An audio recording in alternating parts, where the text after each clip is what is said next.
नमस्कार। मैं विवेकानंद, दिल्ली यूनिवर्सिटी के श्यामलाल कॉलेज में पिछले 8 वर्षों से मैं राजनीतिक विज्ञान पढ़ा रहा हूँ। मैंने जवाहरलाल नेहरू यूनिवर्सिटी से मेरी पढ़ाई पूर्ण की है। आज के इस वीडियो लेक्चर में हम पंडित दीनदयाल उपाध्याय जी के जीवन दर्शन के बारे में और उनकी जो आइडिया है, उनका जो थॉट है, उनका जो विचार है, एकात्म मानववाद, जिसे इंग्लिश में इंटेग्रल ह्यूमैनिज्म ऐसा कहा गया है। मेरे विचार में उसको एकात्म मानववाद कहने के जगह उसमें उसको एकात्म मानव दर्शन कहना अच्छा रहेगा। इस विचार पर हम चर्चा करेंगे। इस वीडियो को आगे ले जाने के पहले आप सभी से अनुरोध कि यह वीडियो जो है थोड़ा लंबा होगा, क्योंकि एक समग्रता से, पूरी समग्रता से तो पूरा जो दीनदयाल उपाध्याय उपाध्याय जी का जो दर्शन है उसे समझना तो 1 घंटे के या फिर 1.5 घंटे के लेक्चर में संभव नहीं है। पर फिर भी मेरा प्रयास यह रहेगा कि उसको एक समग्रता से हम समझने की कोशिश करें। इसलिए मैं आप सभी से अनुरोध करता हूं कि इस वीडियो को पूरा सुने। यह वीडियो इसलिए भी महत्वपूर्ण होगा, यह लेक्चर, इस यहाँ पे जो भी मैं लेक्चर कर रहा हूँ इस वीडियो के माध्यम से, यह आप सभी के लिए इसलिए भी महत्वपूर्ण होगा कि यह बहुत सारे स्टेट सिविल सर्विसेज और जो UPSC, union public service commission की जो एग्जाम होती है, इन एग्जाम्स में दीनदयाल उपाध्याय जी के इंटेग्रल ह्यूमैनिज्म पर विचार पूछे जाएंगे, उस पर सवाल आने की संभावना है। वैसे तो मैं यह वीडियो जो है खासकर मेरे विद्यार्थी जो दिल्ली यूनिवर्सिटी में पढ़ते हैं उसमें ideas in Indian political thought नाम का पेपर जो हम दिल्ली यूनिवर्सिटी में पढ़ाते हैं, उसमें दीनदयाल उपाध्याय जी के एकात्म मानव दर्शन या एकात्म मानववाद, जिसे इंग्लिश में इंटेग्रल ह्यूमैनिज्म कहा गया है, उसे समझने की हम कोशिश कर रहे हैं।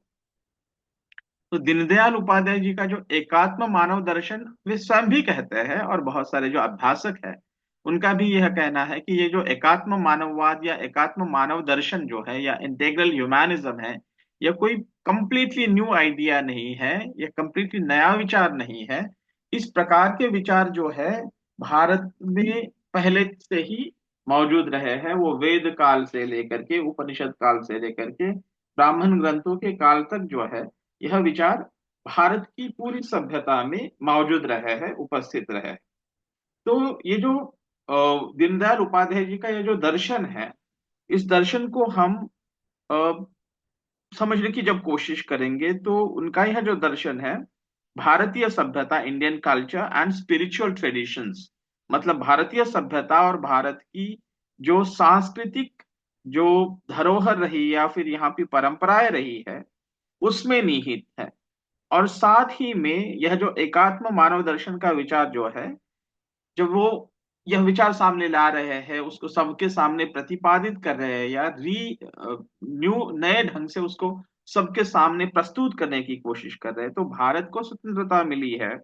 और उस समय हमारे यहाँ पर जो पश्चिम से आयातित या पश्चिम से प्रभावित जो व्यक्ति को महत्वपूर्ण महत्व देने वाली विचार, जो इंडिविजुअलिज्म को ज्यादा स्ट्रेस करने वाला विचार, जिसको इंडिविजुअल लिबरलिज्म या डेमोक्रेसी जिसे हमने कहा, या फिर मार्क्सिस्ट कलेक्टिविज्म जो है, मार्क्सिस्ट कलेक्टिविज्म मतलब मार्क्सिस्ट या कम्युनिस्ट विचार जो है कि उसमें सोशलाइजेशन ऑफ प्रॉपर्टी, संपत्ति का सामाजिकरण पर जो जोर देता था, इन विचारों के परिप्रेक्ष्य में भी दीनदयाल उपाध्याय जी यह विचार रखते हैं।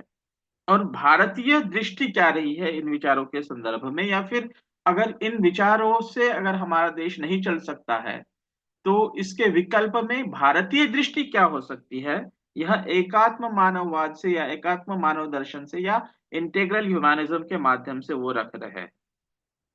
और इसी के साथ में ये वो यह बात को जोर दे रहे हैं, या इस बात पर वह जो जोर दे रहे हैं कि ये जो मटेरियल प्रोस्पैरिटी है वह, और वो स्पिरिचुअल वेलबींग है, इन दोनों का भी एक प्रकार से स्वर्ण मध्य आवश्यक है।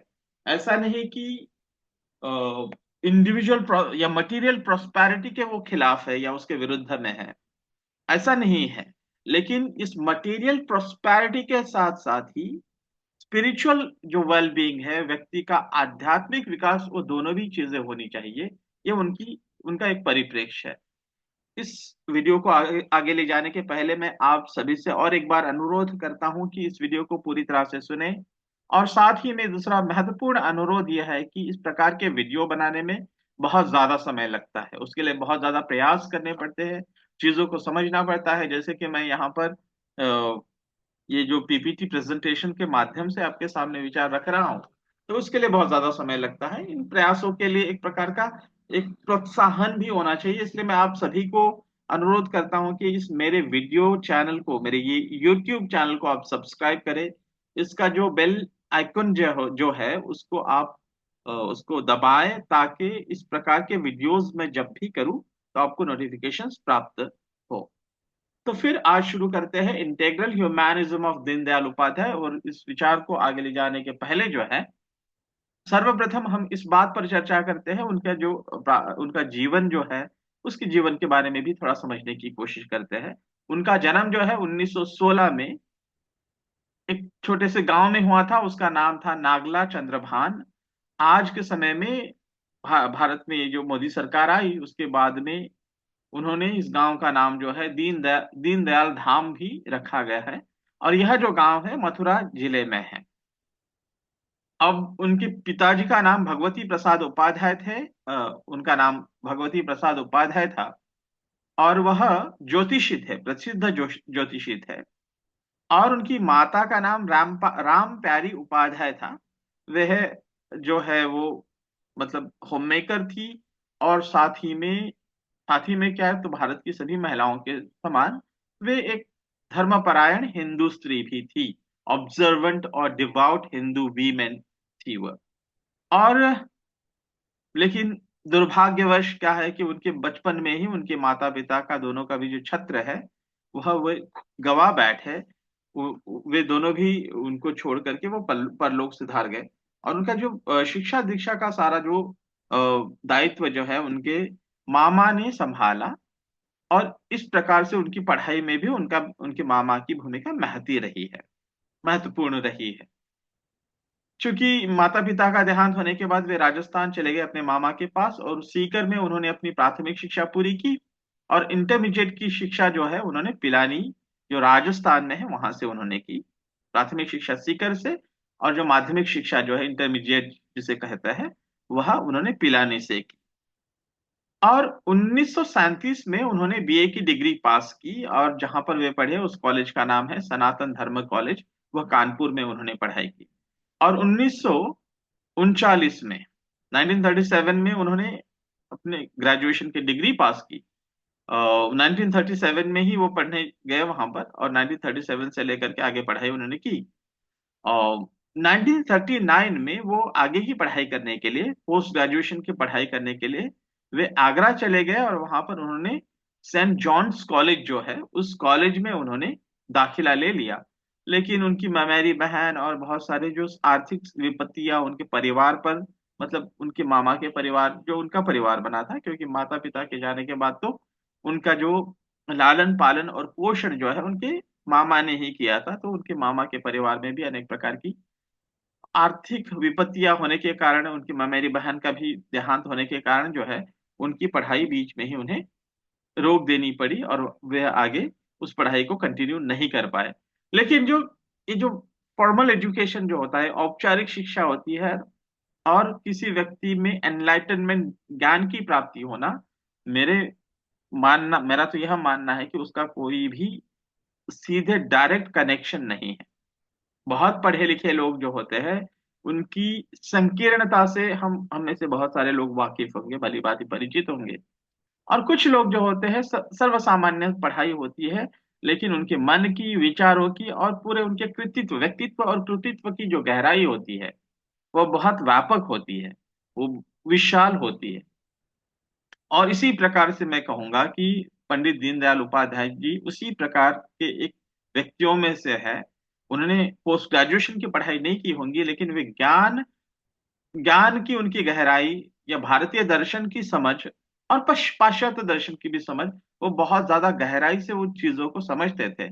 और इसी परिप्रेक्ष्य में भी वह यह एकात्म मानव दर्शन या एकात्म मानववाद या इंटेग्रल ह्यूमैनिज्म की आइडिया भी वो हमारे सामने रखते हैं। अब उनके जीवन से जुड़े हुए कुछ और भी पड़ाव महत्वपूर्ण है। जो सनातन धर्म कॉलेज में जब वे पढ़ रहे थे 1937 में, उनका परिचय जो राष्ट्रीय स्वयंसेवक संघ से हुआ। राष्ट्रीय स्वयंसेवक संघ, हम सब आरएसएस जिसे शॉर्ट में कहते हैं, हमसे हमें से सभी लोग उसको जानते ही होंगे।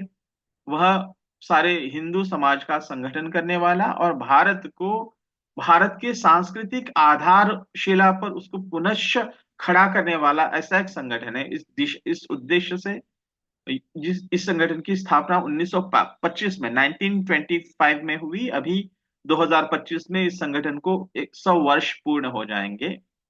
तो 1937 में वे जब सनातन धर्म कॉलेज में पढ़ रहे थे, तब वे राष्ट्रीय स्वयंसेवक संघ के संपर्क में आए। वहां के राष्ट्रीय स्वयंसेवक संघ के जो कार्यकर्ता है, अधिकारी है, उनके संपर्क में आए और उसकी क्रियाकलाप या गतिविधियां जो है राष्ट्रीय स्वयंसेवक संघ की, उन गतिविधियों में वो सम्मिलित हुए, उसमें वो सम्मिलित होना उन्होंने शुरुआत की। अब इसी कड़ी में अगर हम देखें तो क्योंकि वो सिर्फ शाखा में जाने वाले स्वयंसेवक तो नहीं थे, उन्हें उनमें ये भाव था कि वो वो कहते हैं ना किसी कविता में कि तन समर्पित मन समर्पित और यह जीवन समर्पित, मैं सोचता हूँ मातृभू की तुझे मैं और क्या दूं। तो इसी भाव को लेकर के देखिए, पंडित दीनदयाल उपाध्याय जी जो है 1942 में जो है वह आरएसएस के प्रचारक बन गए। अब आरएसएस के प्रचारक का मतलब क्या होता है कि ऐसे स्वयंसेवक या आरएसएस के कार्यकर्ता की जो आरएसएस के लिए या आरएसएस के जो भी उद्देश्य है, जैसे हमने कहा कि भारत के सभी समाज का विकास हो, भारत के सभी समाज समूहों के बीच में एकता के भाव निर्माण हो, और भारत का एक परम वैभवन्य तुम्हें तस्व राष्ट्रम, जो प्रार्थना में कहते हैं कि अपने राष्ट्र को परम वैभव तक ले जाने की ये जो परिकल्पना रखने वाला ये जो संगठन है, उस संगठन के कुछ जो प्रचारक जो होते हैं वह ऐसे कार्यकर्ता होते हैं कि जो अविवाहित, आजीवन अविवाहित रहते हैं। जब जब जब तक वो प्रचारक बने रहते हैं तब तक वे अविवाहित रहते हैं और कोई नौकरी नहीं करते हैं। सारा समय जो है वो संगठन और समाज को देते हैं। इन लोगों को प्रचारक कहा जाता है। संन्यास्त प्रचारक हम कहेंगे, वो सन्यासी के प्रकार के ही लोग होते हैं। केवल सिर्फ सन्यासियों का जो भगवा वस्त्र जो है वो धारण नहीं करते हैं, समाज में रहते हैं, समाज का संगठन करते रहते हैं। तो इस प्रकार के जो प्रचारक है वे राष्ट्रीय स्वयंसेवक संघ के प्रचारक जो है 1942 में वे बने। और इसी के साथ में लखीमपुर जिले में वो जिला प्रचारक बने, फिर बाद में सह प्रांत प्रचारक बने। इस प्रकार से राष्ट्रीय स्वयंसेवक संघ में विविध दायित्वों का निर्वहन भी वो करते रहे हैं। और इसी कड़ी में जो है उन्होंने पत्रकारिता में भी काम करना शुरू किया किया उन्होंने। तो 1940 में जो है लखनऊ में उन्होंने राष्ट्र धर्म नाम का जो मासिक है, मतलब मंथली, मासिक का मतलब होता मंथली, इंग्लिश में मंथली, यानी कि ऐसी पत्रिका जो महीने में एक बार प्रकाशित होती है, उस पत्रिका का नाम है राष्ट्र धर्म। इस पत्रिका का वो प्रकाशन भी करने लगे। और इस पत्रिका के माध्यम से जो हिंदुत्व की परिकल्पना है, द आइडिया ऑफ हिंदुत्व, उसका प्रचार प्रसार हो, यह उसका उद्देश्य था। और इसी के साथ में लखनऊ में ही रहते हुए पांचजन्य के भी संपादन का कार्य उन्होंने किया। पांचजन्य आज का जो ऑर्गेनाइजर और पांचजन्य, ऐसी दो महत्वपूर्ण पत्रिका है राष्ट्रीय स्तर पे, जो हफ्ते में, सप्ताह में एक बार, वीकली, मतलब once in a week publish होती है। तो पांचजन्य और ऑर्गेनाइजर ऐसी दो पत्रिकाएं हैं, उनमें से पांचजन्य का भी वो संपादन करने लगे। अब जो है ये सारे जो कार्य कर रहे हैं, तब तक वे राष्ट्रीय स्वयंसेवक संघ के प्रचारक।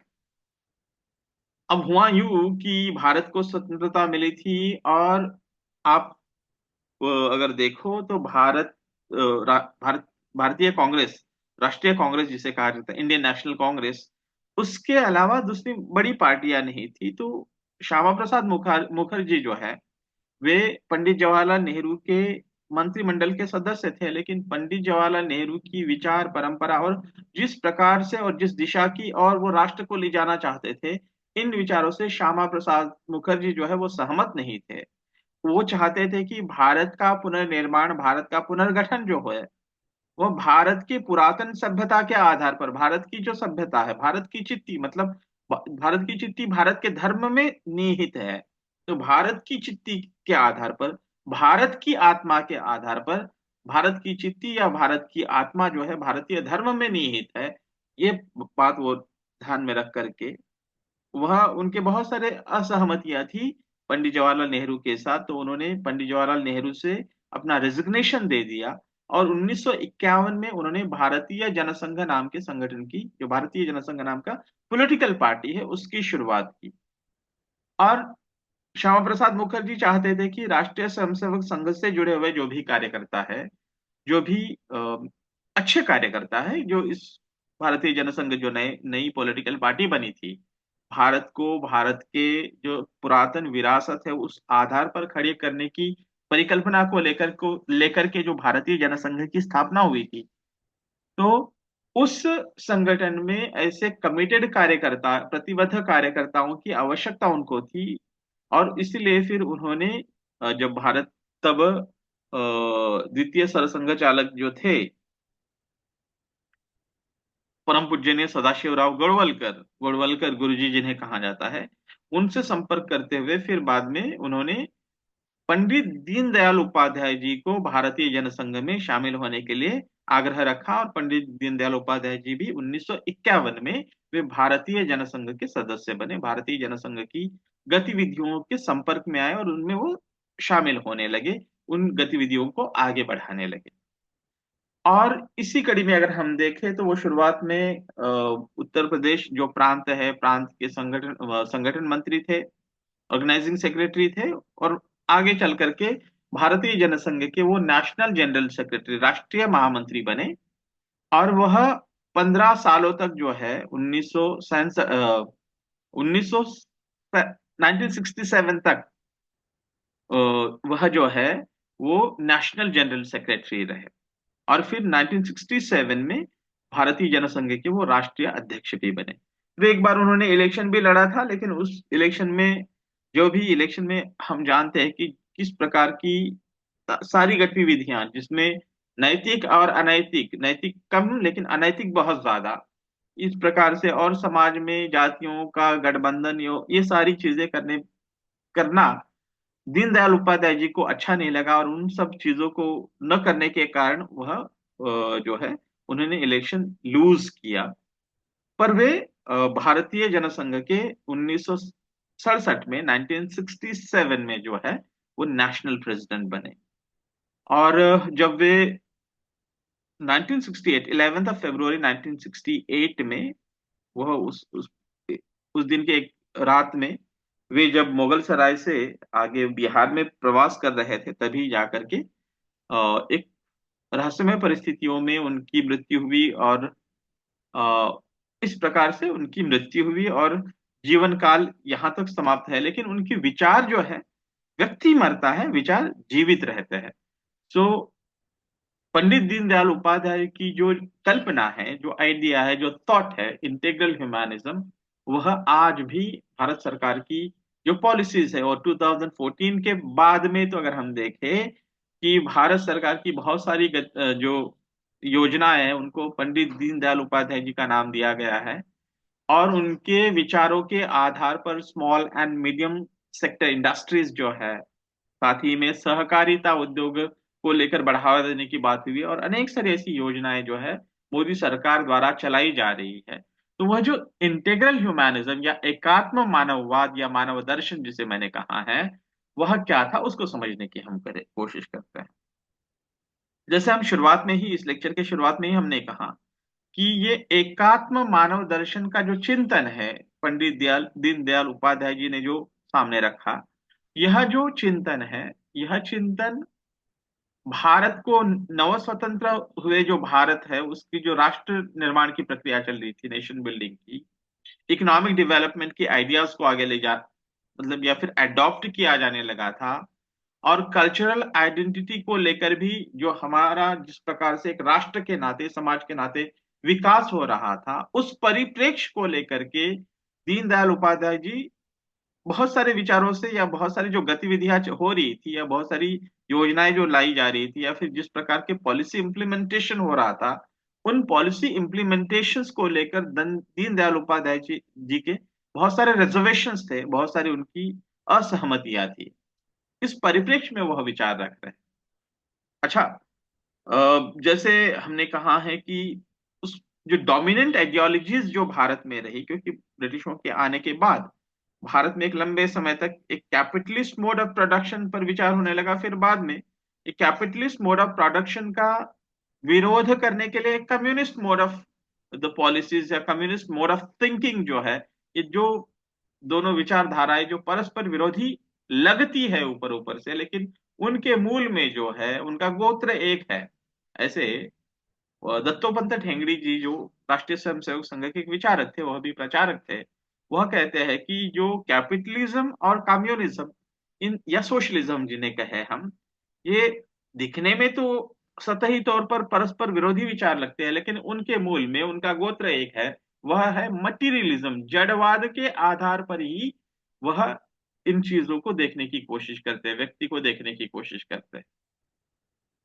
तो ये इस आधार पर राष्ट्र का निर्माण हो या इस आधार पर हमारी आर्थिक नीतियों का निर्धारण हो, या हमारी जो सांस्कृतिक परिचय जो है, हम नई नई नया प्रकार का राष्ट्र, सांस्कृतिक राष्ट्र हम बनने की कोशिश जो हो रही थी, या सेक्युलरिज्म की आइडियाज को जिस प्रकार से नेहरू जी बढ़ावा दे रहे थे, इन विचारों को लेकर के दीनदयाल उपाध्याय जी के रिजर्वेशंस थे, उनकी कुछ असहमतियां थी।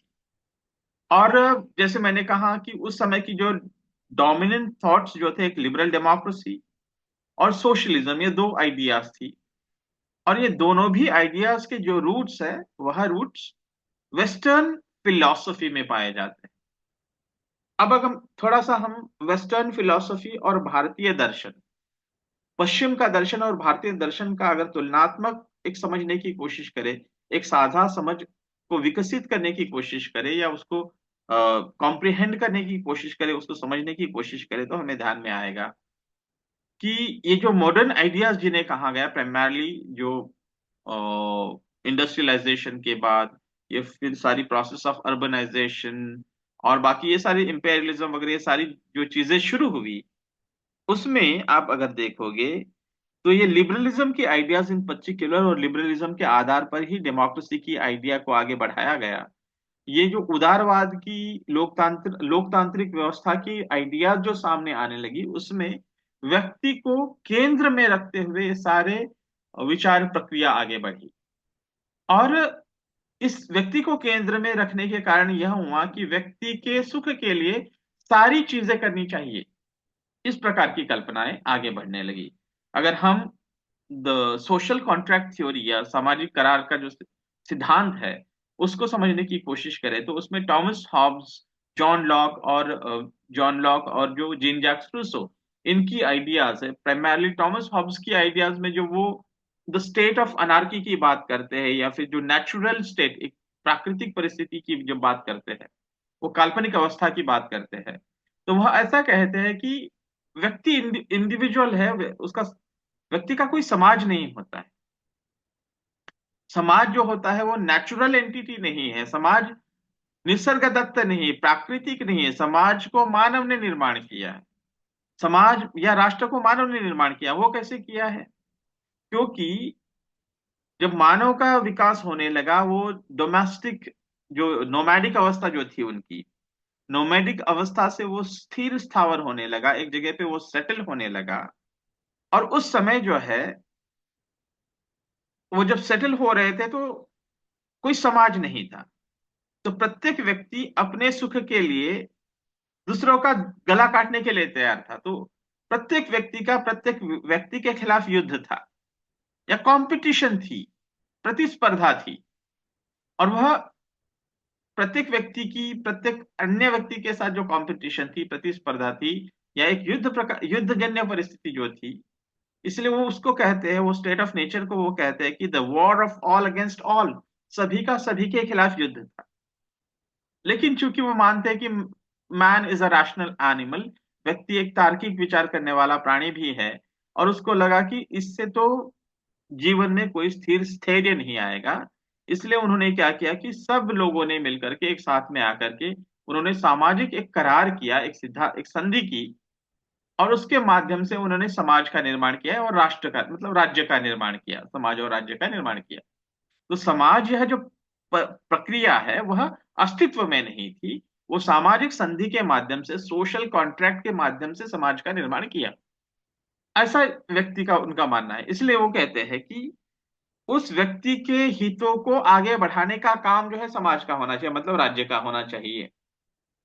अगर वह राज्य उस व्यक्ति के हितों को आगे नहीं बढ़ा सकता है तो उस राज्य को नष्ट कर देना चाहिए। यह सोशल कॉन्ट्रैक्ट की आइडियाज है। जबकि भारत का विचार यह है कि हमने कहा कि समाज यह कोई निर्मित वस्तु नहीं है। समाज वो नेचुरल है, वो प्राकृतिक है, समाज वो अनादि काल से था। क्योंकि समाज नहीं है तो फिर व्यक्ति कहां से आया? तो हमने कहा कि व्यक्तियों ने समाज का निर्माण नहीं किया, समाज ऑलरेडी वहां पे है, प्राकृतिक अवस्था में ही समाज है। Society is given, society was not created by humans. और इसीलिए सोसाइटी एक प्राकृतिक अवस्था में ही थी। इसलिए व्यक्ति जो है वो समाज का एक अविभाज्य अंग है। व्यक्ति और समाज परस्पर पूरक है। समाज एक अंग की तरह है, तो व्यक्ति जो है वह उसका एक अवयव है। जब हम मानव शरीर के अंग के बारे में अगर हम सोचे तो हमें ध्यान में आएगा कि अगर ये पूरा अंग है, शरीर है, उसके हाथ पांव ये सारे अवयव है। उसी प्रकार से समाज यह अंग है और व्यक्ति जो है उसके अवयव है। और इसीलिए समाज पहले से ही था। और चूंकि समाज पहले से ही था तो उस समाज में रहने वाला व्यक्ति जो है वह समाज को पूरक है। समाज और समाज से ही वो बढ़ा हुआ है। इसलिए उसका जो he has taken a lot from the society and therefore he is responsible towards society. यह आइडिया हमारी थी और हमने कहा कि समाज, the society was not created by human, society was always there. On the other hand, the Western thought says that society was created or the state was created through social contract. And our way of thinking says that the society wasn't created, but society was already existing. And therefore, individual is responsible towards society. ये idea जो है, हमारी ideas और western ideas में ये अंतर अंतर दिखाई देता है। जबकि ऐसा नहीं कि वेस्टर्न आइडियाज मतलब I am not aligning this thought to entire Western philosophy, the olden days Western philosophy or the Greek philosophy for that matter, जो एरिस्टोटल कहते हैं कि Aristotle says a man is a social animal and anybody who lives outside of the society is either angel or beast। वो कहते हैं कि मानव यह सामाजिक प्राणी है और जो व्यक्ति समाज के बाहर रहता है वह व्यक्ति या तो वह भगवान है, एंजल है, ईश्वरीय तत्व उसमें है और उसको वो अपने आप में परिपूर्ण है और उसको किसी अन्य की आवश्यकता नहीं है, या फिर वो वन्य प्राणियों जैसा, बीस्ट जैसा है। अदरवाइज अगर वो नॉर्मल ह्यूमन अगर है तो he lives in a society. तो it is so natural for a man to live in society. वो अरिस्टोटल की आइडियाज है, ग्रीक फिलोसफी की आइडियाज है। लेकिन ये जो मैंने कहा जो मॉडर्निटी या आधुनिकता का समय जिसे मानते हैं, इंडस्ट्रियलाइजेशन के बाद का अर्बनाइजेशन और ये सारी जो आइडियाज सामने आई, ये लिबरल डेमोक्रेसी, सोशलिज्म और ये सब आइडियाज में अगर हम देखें, ये जो मटेरियलिस्टिक आइडियाज जब सामने आने लगी, प्राइमरली जो इंडिविजुअलिज्म पर बहुत ज्यादा जोर देने वाली जो आइडियाज है, व्यक्तिवाद पर जोर देने वाली आइडियाज है प्राइमरली, लिबरलिज्म मतलब उदारवाद की परिकल्पनाएं जो है वह यह मानती है कि समाज जो है वह व्यक्ति ने निर्माण किया अपने सुख को बढ़ावा देने के लिए। समाज कोई नेचुरल या फिर प्राकृतिक अवस्था में वहां पर मौजूद नहीं था। हम ऐसा नहीं मानते हैं। हमारी जो पुरातन परंपरा, जो परंपरा आज भी चलती आ रही है, उस परंपरा में हम सब लोग यह मानते हैं कि समाज का निर्माण व्यक्तियों ने नहीं किया, समाज प्राकृतिक अवस्था से ही है। व्यक्ति उस समाज से बहुत कुछ लेता है, इसलिए उसकी जवाबदेही जो है समाज के प्रति है। ये एक अंतर जो है उनको समाज को लेकर के, उनकी परिकल्पना और समाज को लेकर के हमारी पुरातन परिकल्पना जो आज भी चलती आ रही है उस परिकल्पना में हमको दिखाई देता है।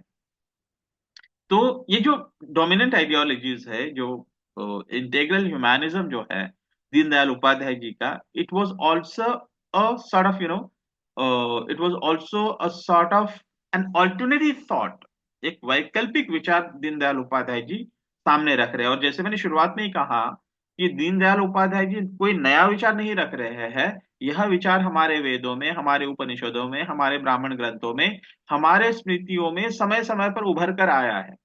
उन्हीं विचारों को एक सिस्टमैटिक ढंग से जो है, ये डेमोक्रेसी या फिर कैपिटलिज्म और सोशलिज्म या कम्युनिज्म की आइडियाज को जो भारत में जिस प्रकार से इम्प्लीमेंट करने की कोशिशें हो रही थी, उस परिप्रेक्ष्य में जो है, उस कॉन्टेक्स्ट में जो है, उस संदर्भ में जो है, दीनदयाल उपाध्याय जी इंटीग्रल ह्यूमैनिज्म की आइडियाज यहाँ पर भारत में रख रहे हैं।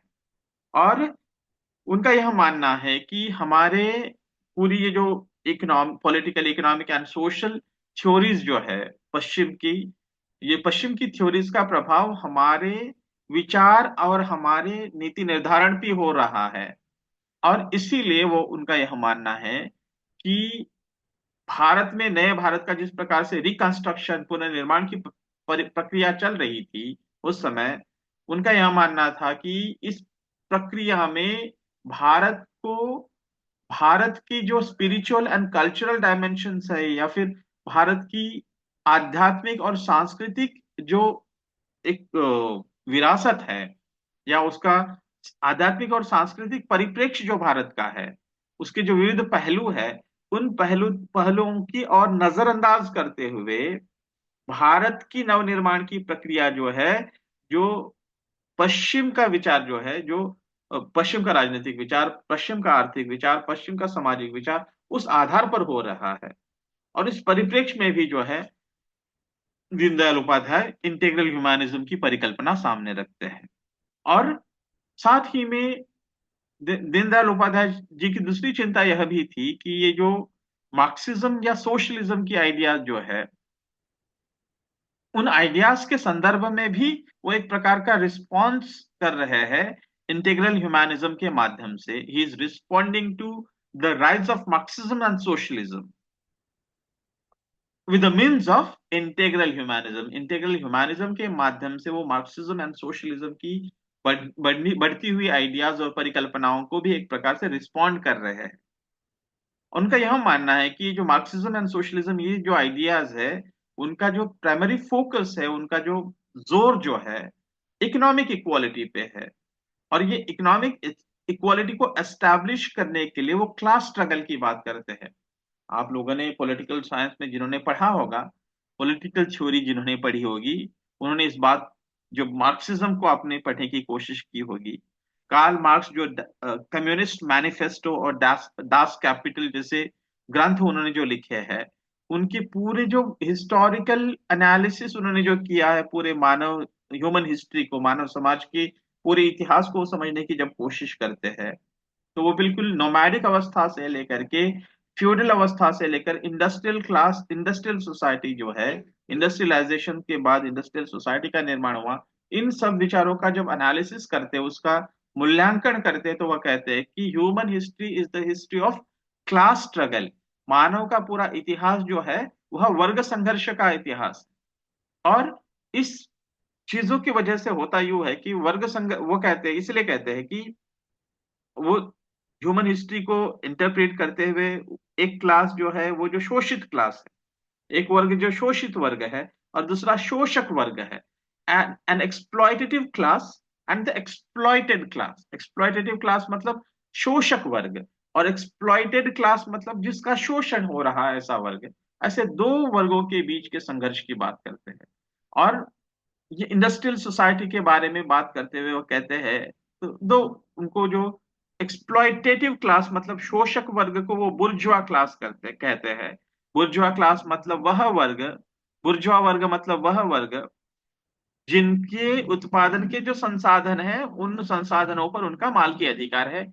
ऐसे लोगों को वह शोषक वर्ग, बुर्जुआ क्लास कहते हैं। और जो जो व्यक्ति सिर्फ लेबर क्लास के लोग हैं, जो सिर्फ मजदूर है, उनको वो प्रोलेटेरियत क्लास कहते हैं। और इंडस्ट्रियल सोसाइटी में वो कहते हैं कि there is a clash of ideas, there is a class struggle between the bourgeois class and the proletariat class. Bourgeois class मतलब शोषक वर्ग, प्रोलेटेरियत क्लास मतलब शोषित वर्ग। इन दो वर्गों के जो हित संबंध है वो परस्पर विरोधी है, इसलिए उनके बीच में संघर्ष अटल है। और उस संघर्ष को आगे चल करके वो कहते हैं कि क्योंकि वो किसके साइड से है, वो वर्किंग क्लास से साइड से है, प्रोलेटेरियट क्लास के साइड से है, शोषित वर्ग के साइड से है। वो इसलिए कहते हैं कि workers of the world unite together, विश्व के सारे मजदूरों एक हो। और यह जो बुर्जुआ व्यवस्था जो है, यह जो शोषित शोषक व्यवस्था है, उस शोषक व्यवस्था को ओवरथ्रो करो, उसको ढहा ढहा दो, ऐसी बात वो कहते हैं। लेकिन जैसे मैंने कहा था, ये जो कैपिटलिज्म जो व्यक्ति को अत्यंत महत्व देता है, व्यक्ति और वो कैपिटलिस्ट व्यवस्था को अत्यंत महत्व देता है। संपत्ति का आवंटन कौन करेगा, तो मार्केट सिस्टम करेगी, मार्केट व्यवस्था करेगी, बाजार व्यवस्था करेगी, यह बात करता है।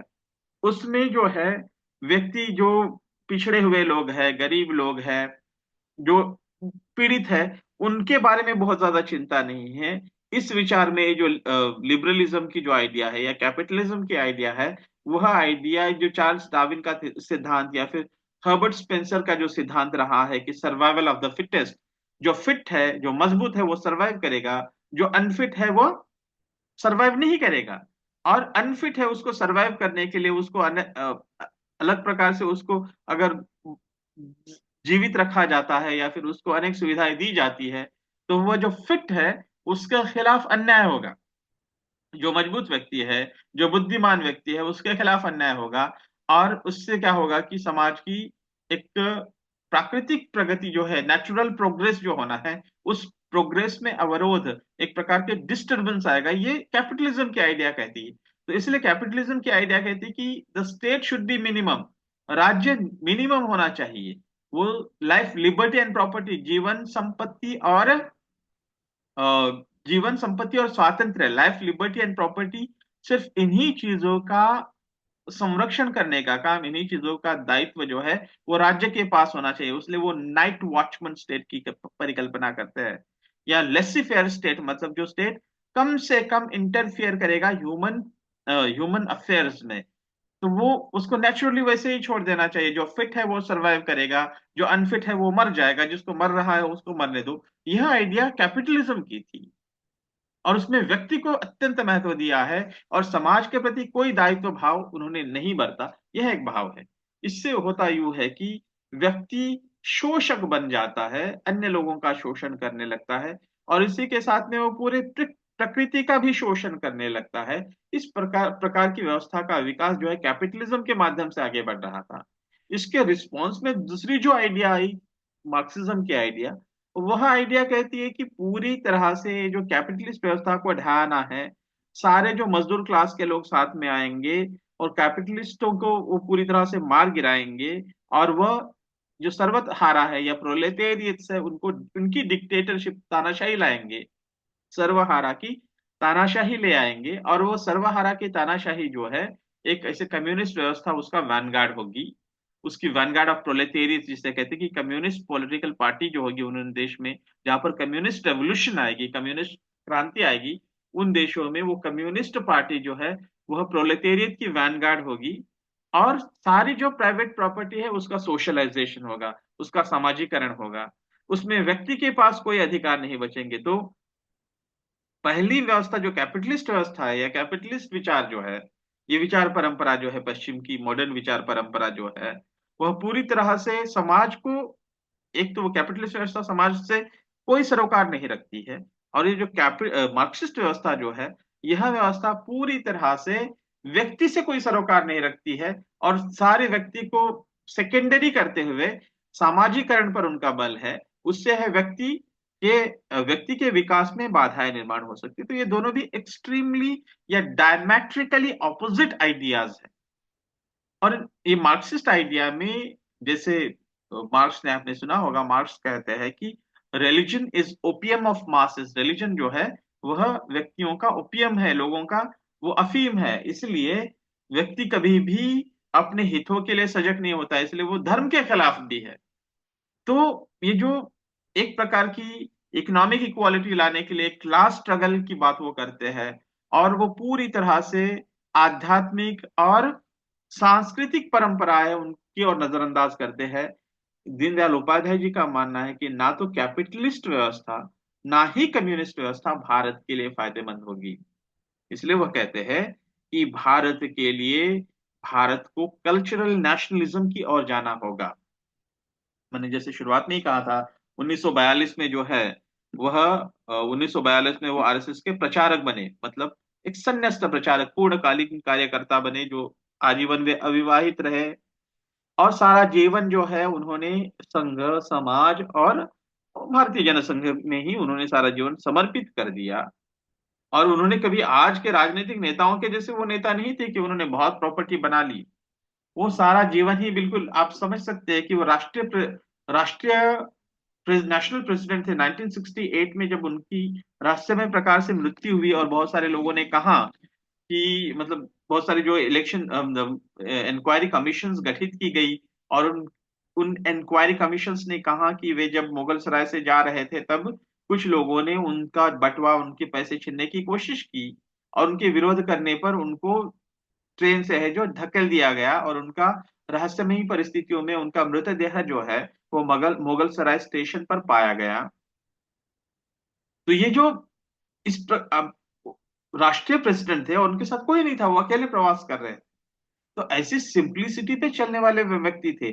आज जो एक छोटा सा कार्यकर्ता भी जब होता है तो उसको भाई साहब करने वाले हजारों लोग जो आगे पीछे दौड़ते रहते हैं। तो उस व्यक्ति के प्रति आदर है इसलिए नहीं क्योंकि उस व्यक्ति को भाई साहब कहते हुए अपने लिए कुछ साध्य करने की ये जो होड़ लगी है, उस प्रकार की होड़ का हिस्सा दीनदयाल उपाध्याय जी नहीं थे। वो आजीवन प्रचारक रहे, एक संन्यास्त जीवन उन्होंने बिताया।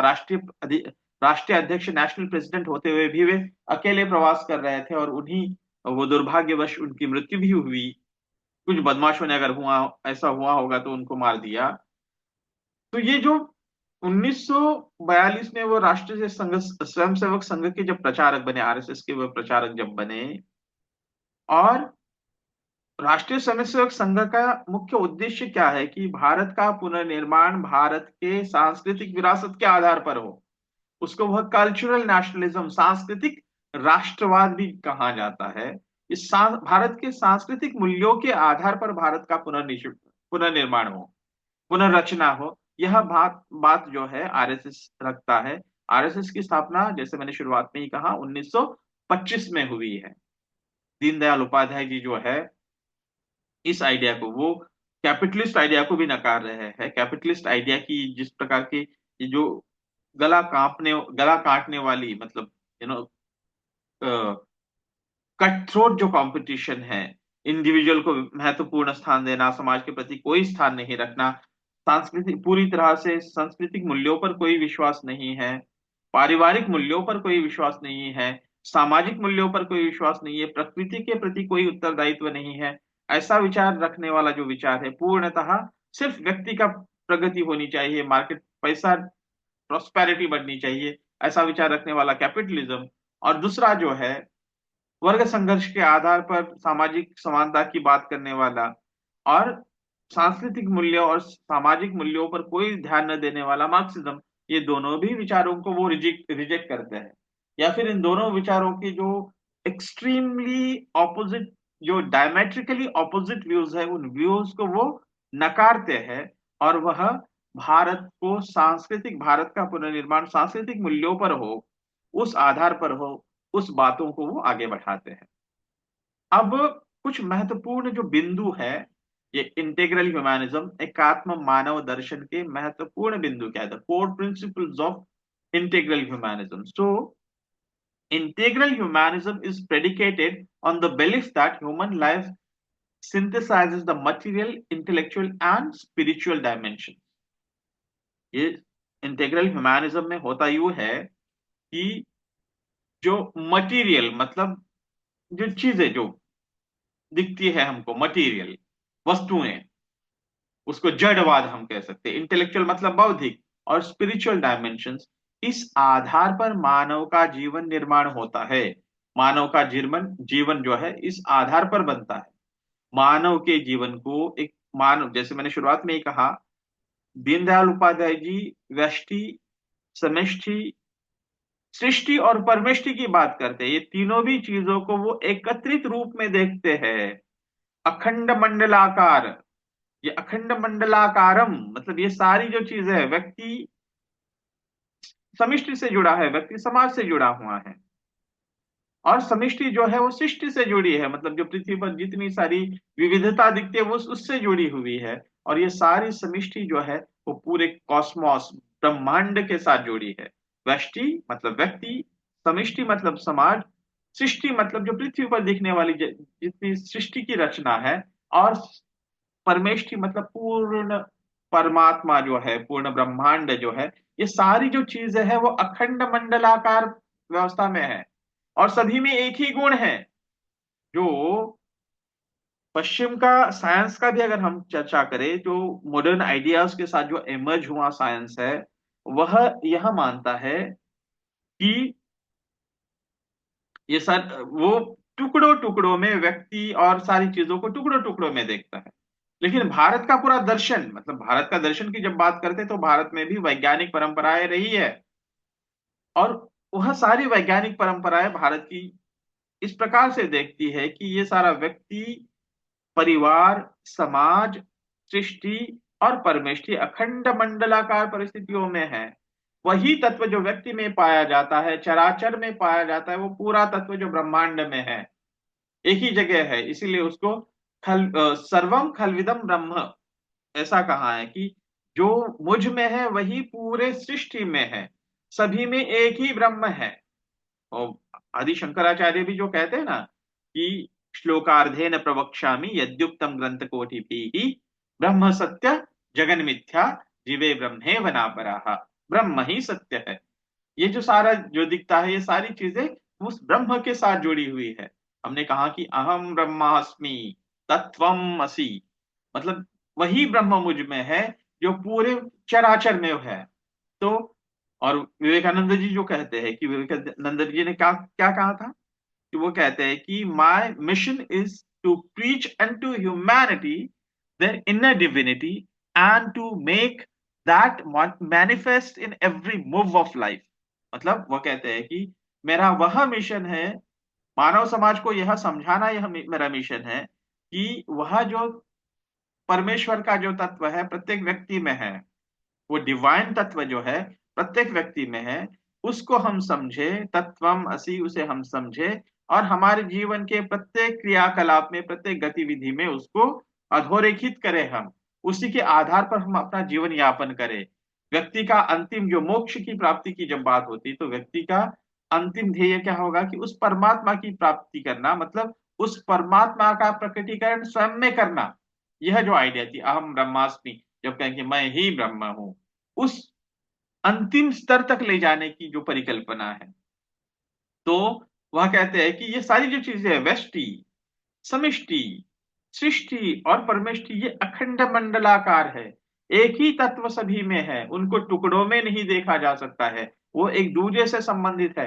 व्यक्ति समाज के लिए, व्यक्ति का जवाबदेही समाज से है, और समाज को भी व्यक्ति को प्रोग्रेस करने में, उसको आगे बढ़ाने में महत्वपूर्ण भूमिका निभानी चाहिए। तो समाज से व्यक्ति जुड़ा है और व्यक्ति समाज से जुड़ा, समाज से व्यक्ति से समाज जुड़ा है, व्यक्ति समाज से जुड़ा है और समाज व्यक्ति से जुड़ा है। ये दोनों भी चीजें या सारी पूरी अखंड मंडलाकार की सारी जो परिकल्पना है, सारा ब्रह्मांड जो है वो एक ही तत्व से बना है। सर्वम खलविदम ब्रह्म, सभी में वही एक ही तत्व है। सर्वम खलविदम ब्रह्म यत्किंच जगत्याम जगत की जो बात होती है। तो ये जो कोर प्रिंसिपल्स क्या है, तो पहली बात तो मैंने ये शुरुआत में ही कहा है कि दीनदयाल उपाध्याय जी की परिकल्पना में व्यक्ति, एक जो अहिक चीजें जो है, मटेरियल चीजें, उसका बौद्धिक, इंटेलेक्चुअल और स्पिरिचुअल डायमेंशन, इनका एकत्रित परिणाम जो है वह व्यक्ति है, वह व्यक्ति का जीवन बनता है।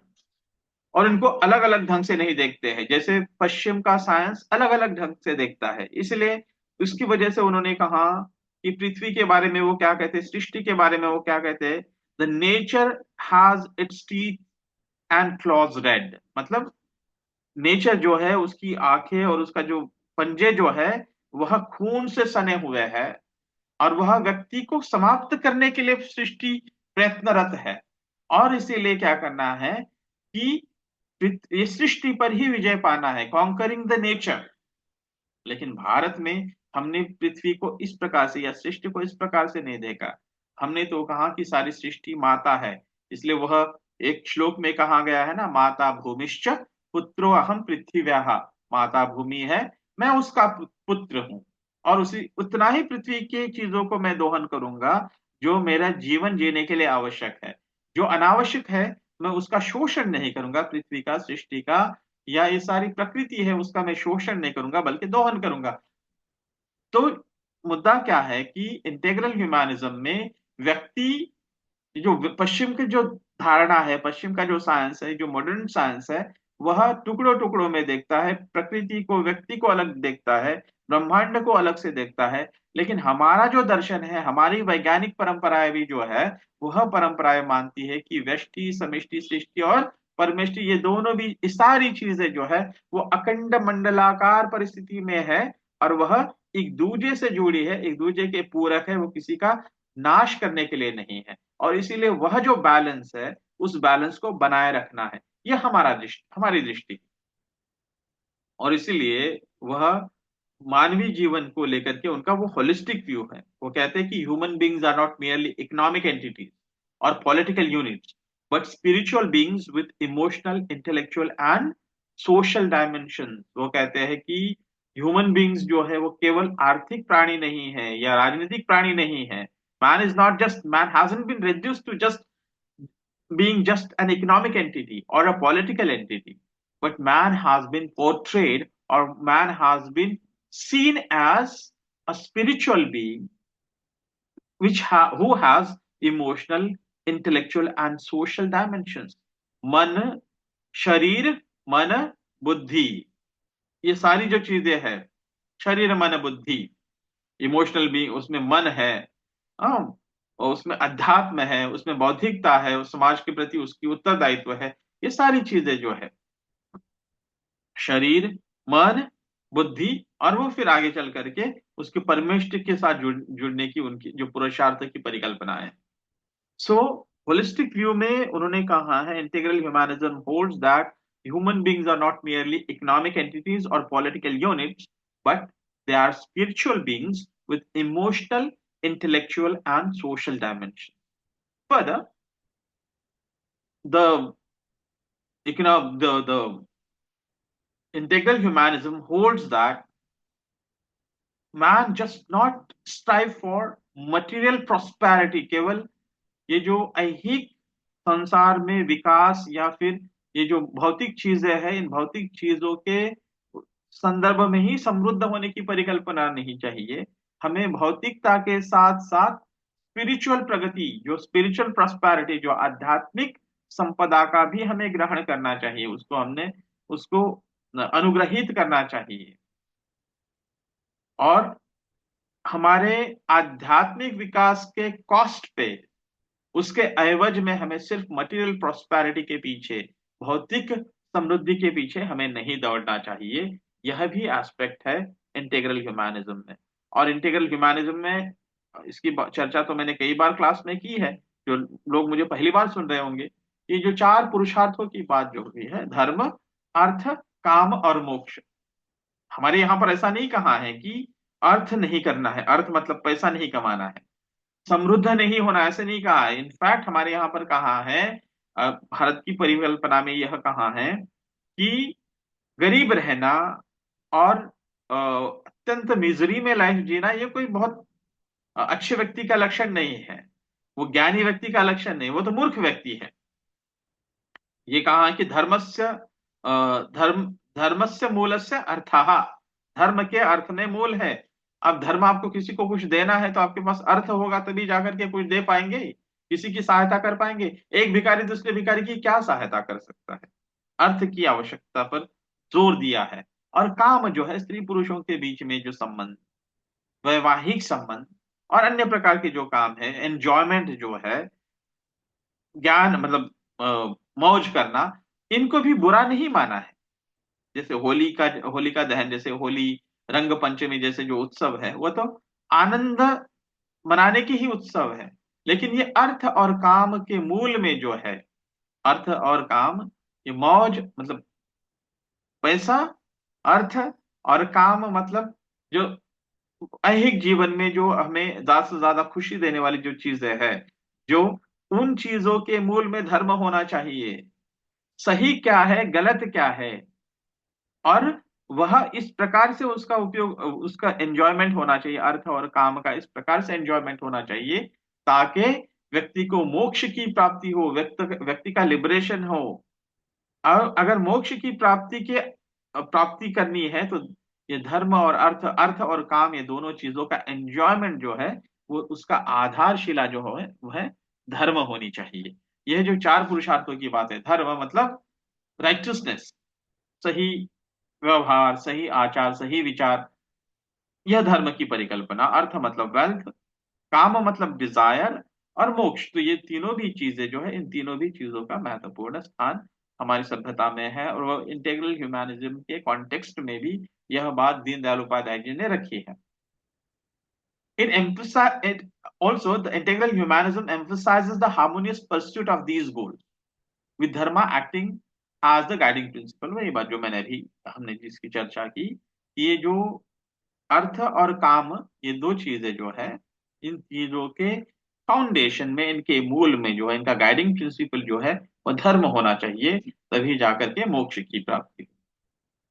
आगे चल करके integral humanism stresses the interdependence of individuals and society, जिसकी चर्चा हमने की कि व्यक्ति और समाज का अंतर संबंध है। व्यक्ति समाज के बिना अपरिपूर्ण है, और समाज भी व्यक्ति के बिना अपरिपूर्ण है।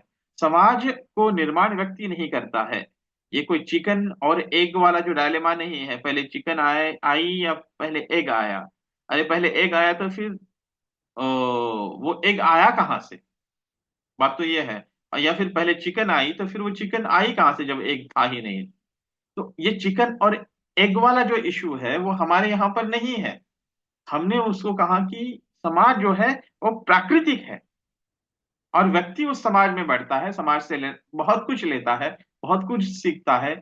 हम अपने माता पिता से सीखते हैं, हमारे पड़ोसियों से सीखते हैं, हमारे गुरुजनों से सीखते हैं। इसलिए तो हमारे यहाँ पर कहा है कि गुरुर ब्रह्मा, गुरुर विष्णु, गुरुर देवो महेश्वरा, गुरुर साक्षात पर ब्रह्म, तस्मै न श्री गुरुवे नमः। ये जो सारी जो कहा है कि साक्षात गुरु जो है वह ब्रह्म के समान है। तो व्यक्ति जो है वो समाज से सीखता है। तो इंटेग्रल ह्यूमैनिज्म में, एकात्म मानव दर्शन में व्यक्ति और समाज का अंतर संबंध है, इंटरडिपेंडेंस है, इसकी बात की गई। साथ ही में इंटेग्रल ह्यूमैनिज्म इस बात पर विश्वास रखता है कि society is viewed as an organic whole where the well-being of the individual contributes to the collective good and vice versa।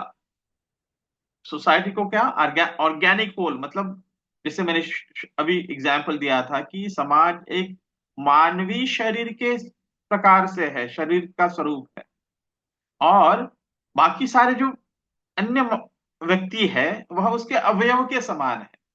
और इसलिए the wellbeing of individual contributes, इसलिए व्यक्ति के, अच्छा मैंने जब कहा कि व्यक्ति, समाज जो है वो प्राकृतिक है, व्यक्ति समाज से बहुत कुछ धारण करता है, ग्रहण करता है, प्राप्त करता है, इसका मतलब नहीं कि समाज के लिए व्यक्ति को सब कुछ त्याग कर देना है, ऐसी परिकल्पना नहीं। व्यक्ति का वेलबींग, व्यक्ति का विकास भी आवश्यक है, ये दोनों भी चीजों को महत्व स्थान दिया है। इसीलिए वो कैपिटलिज्म और कम्युनिज्म दोनों भी चीजों का दीनदयाल उपाध्याय अपने इंटेग्रल ह्यूमैनिज्म की आइडियाज में उसका विरोध करते हुए दिखाई देते हैं। क्योंकि कैपिटलिज्म समाज के प्रति पूरी तरह से उदासीन है, और जो कम्युनिज्म है वह व्यक्ति के प्रति पूरी तरह से उदासीन है। हमारी जो परिकल्पना है उसमें हम जब समाज, एक सोसाइटी को एक अंग के रूप में देखते हैं, अगर हम शरीर का अंग देखते हैं, और मेरे एक पाँव पाँव का विकास ही नहीं हुआ, वो अगर लंगड़ा हुआ है, और दूसरा पाँव ठीक ठाक है, तो मैं ठीक से चल नहीं पाऊंगा। उसमें मेरे अस्तित्व को उतनी गति प्राप्त नहीं होगी। इसलिए दोनों भी पाँवों का उतना ही समीचीन ढंग से दोनों का भी विकास होने की आवश्यकता है। तो हमारा जो सोसाइटी को लेकर के हमारा जो परसेप्शन है, उसको ऑर्गेनिक होल की ओर देखा गया है। और उस ऑर्गेनिक होल या ऑर्गेनिक बॉडी जो है, उसके व्यक्ति जो है अवयव है, और व्यक्ति का विकास जब होगा तभी समाज का विकास होगा। The well-being of individual contributes to the collective good of the society, and also the collective good of the society. The collective good of the society will contribute to the well-being of an individual. ये दोनों भी चीजें interdependent है, ऐसे समझा गया है। ये दूसरी ये बैलेंस है, balance between individual and society, समाज और व्यक्ति के बीच में ये बैलेंस की परिकल्पना। तो we are discussing the core principles of integral humanism. The first principle that integral humanism believes in is holistic view of human life. Human life has been seen in an holistic way. The second aspect is integral humanism tries to establish balance between the well-being of an individual and the collective good of the society, and both the things have been seen as interdependent, contributing to each other's well-being. The third aspect is decentralization and स्वदेशी। ये जो top down approach है कि policies जो है वो ऊपर बनेगी और धीरे धीरे उन पॉलिसीज को जो है सामान्य जगह, मतलब छोटे छोटे गांवों तक ले जाना है। ये जो टॉप डाउन अप्रोच रहा है, सेंट्रलाइजेशन रहा है, और ये सेंट्रलाइज्ड प्लानिंग की व्यवस्था रही है, उसका परिणाम ये हुआ कि कुछ शहरों का विकास हुआ, कुछ नगरों का विकास हुआ, लेकिन गांव जो है वो अविकसित रहे। और जो हमारे पूरे भारत को स्वतंत्रता मिलने के बाद गांवों का जिस प्रकार, ग्रामों का जिस प्रकार से विकास होना चाहिए था, या कुछ नगर जो थे उनका भी जिस प्रकार से विकास होना चाहिए था, वो समीचीन ढंग से उसका विकास नहीं हो पाया, क्योंकि वो सेंट्रलाइज्ड विकास, जो सेंट्रलाइज योजना की जो विकास की योजनाएं थी, उन योजनाओं की कमियां थी, ऐसा दीनदयाल उपाध्याय जी का मानना था। इसलिए वो कहते हैं कि ये विकास की सारी परिकल्पना या फिर आर्थिक विकास की जितनी भी योजनाएं चलाई जानी है, all the economic planning that should be decentralized. Decentralized मतलब कैसे होगा कि the center has certain jurisdictions, जो केंद्र सरकार है उसका कुछ jurisdiction है, it is responsible for implementing plans or policies at that level. The states have their own jurisdiction and they are responsible for implementing those plans at those levels. Then we have the ग्राम पंचायत, जो पंचायत राज व्यवस्था के आधार पर पंचायती राज institution, जो जिला panchayat, block panchayat और ग्राम पंचायत, ये त्रिस्तरीय रचना जो है, ग्राम पंचायत को भी अधिकार मिले, वो अपने ग्रामों की प्लानिंग अपने हिसाब से करे। ब्लॉक पंचायत पे लेवल पे भी प्लानिंग होनी चाहिए और जिला पंचायत के लेवल पे भी प्लानिंग होनी चाहिए। ये जो प्लानिंग एंड उसकी इम्प्लीमेंटेशन, ये जो डिसेंट्रलाइज ढंग से उसका जब गवर्नेंस होगा, उसका प्रशासन जब होगा, तब जाकर के जो समग्र विकास की परिकल्पना है, मतलब ग्राम ग्राम तक जो है विकास के जो फल है वो चले जाएंगे। वो जो कैपिटलिस्ट आइडियाज में कहा जा गया है कि वो जो ट्रिकल डाउन इफेक्ट, जब समाज के कुछ ही लोग जब विकसित हो जाएंगे, 10 15 20 या 1%, वो लोग जब विकसित हो जाएंगे और वो बहुत अमीर बनेंगे, तो उनकी अमीरी जो जब है ना, वो ट्रिकल डाउन होते होते है ना, वो छोटे गरीब से गरीब घर तक पहुंच जाएगी। ऐसा ट्रिकल डाउन कभी हुआ नहीं। कुछ समाज के कुछ ही लोग बहुत ज्यादा अमीर जब बन जाते हैं, तो वो एक, उनमें राक्षसी भाव आ जाता है और वो राक्षसी प्रवृत्ति से उस संपत्ति का एक प्रकार कंजम्पशन करने लगते हैं, उसका अ, उसका उपभोग लेने लगते हैं, जबकि हजारों लोग जो है, जो गरीबी में उसी प्रकार से रह जाते हैं। तो ये जो ट्रिकल डाउन इफेक्ट है कि कुछ लोग जब अमीर बनेंगे तो उनकी अमीरी जो है धीरे धीरे ट्रिकल डाउन होते होते वो सामान्य लोगों तक पहुंचेंगे, अंतिम व्यक्ति तक पहुंचेंगे, ऐसा होता नहीं है। इंटीग्रल ह्यूमैनिज्म में दीनदयाल उपाध्याय जी कहते हैं कि ये पूरी व्यवस्था जो है इकोनॉमिक गवर्नेंस की, वो और इकोनॉमिक प्लानिंग की जो सारी व्यवस्था जो है, वह सारी व्यवस्थाएं डिसेंट्रलाइज्ड होनी चाहिए, उसका विकेंद्रीकरण होना चाहिए। और हमें आत्मनिर्भरता, आत्मनिर्भर भारत की परिकल्पना भी यही है कि हमारे देश में हम जितने चीजों का प्रोडक्शन कर सके, हमारे इंडस्ट्रीज को जितना बढ़ावा दे सके, और उसके माध्यम से जितना हम लोकली एम्प्लॉयमेंट को जनरेट कर सके, वो आवश्यकता है। इसलिए ये जो small and medium scale industries, मतलब ये स्मॉल एसएमई वाला जो क्षेत्र कहते हैं, एसएमई वाला जो क्षेत्र जो है, small and medium scale industry जो है, इन क्षेत्रों का विकास होने पर अभी ये सरकार भी जोर देने लगी है। तो ये जो डिसेंट्रलाइजेशन एंड स्वदेशी की बात जो है, that is one of the core principles of integral humanism. And this approach, the decentralisation and swadeshi approach, aim to empower communities and reduce dependence on external forces। इसका क्यों? क्योंकि उससे क्या होगा कि प्रत्येक गांव आत्मनिर्भर बनेगा, उस उसके एम्प्लॉयमेंट की व्यवस्था, उनके भरण पोषण की व्यवस्था वो जब लोकली होने लगेगी, तो गांव से बड़े पैमाने पे जो शहरों की और जिस प्रकार से स्थलांतरण हो रहा है, और शहरों की समस्याएं दिनों दिन बढ़ती जा रही है, झोपड़पट्टियां बढ़ती जा रही है, वहां पे आरोग्य की व्यवस्थाओं का अभाव है।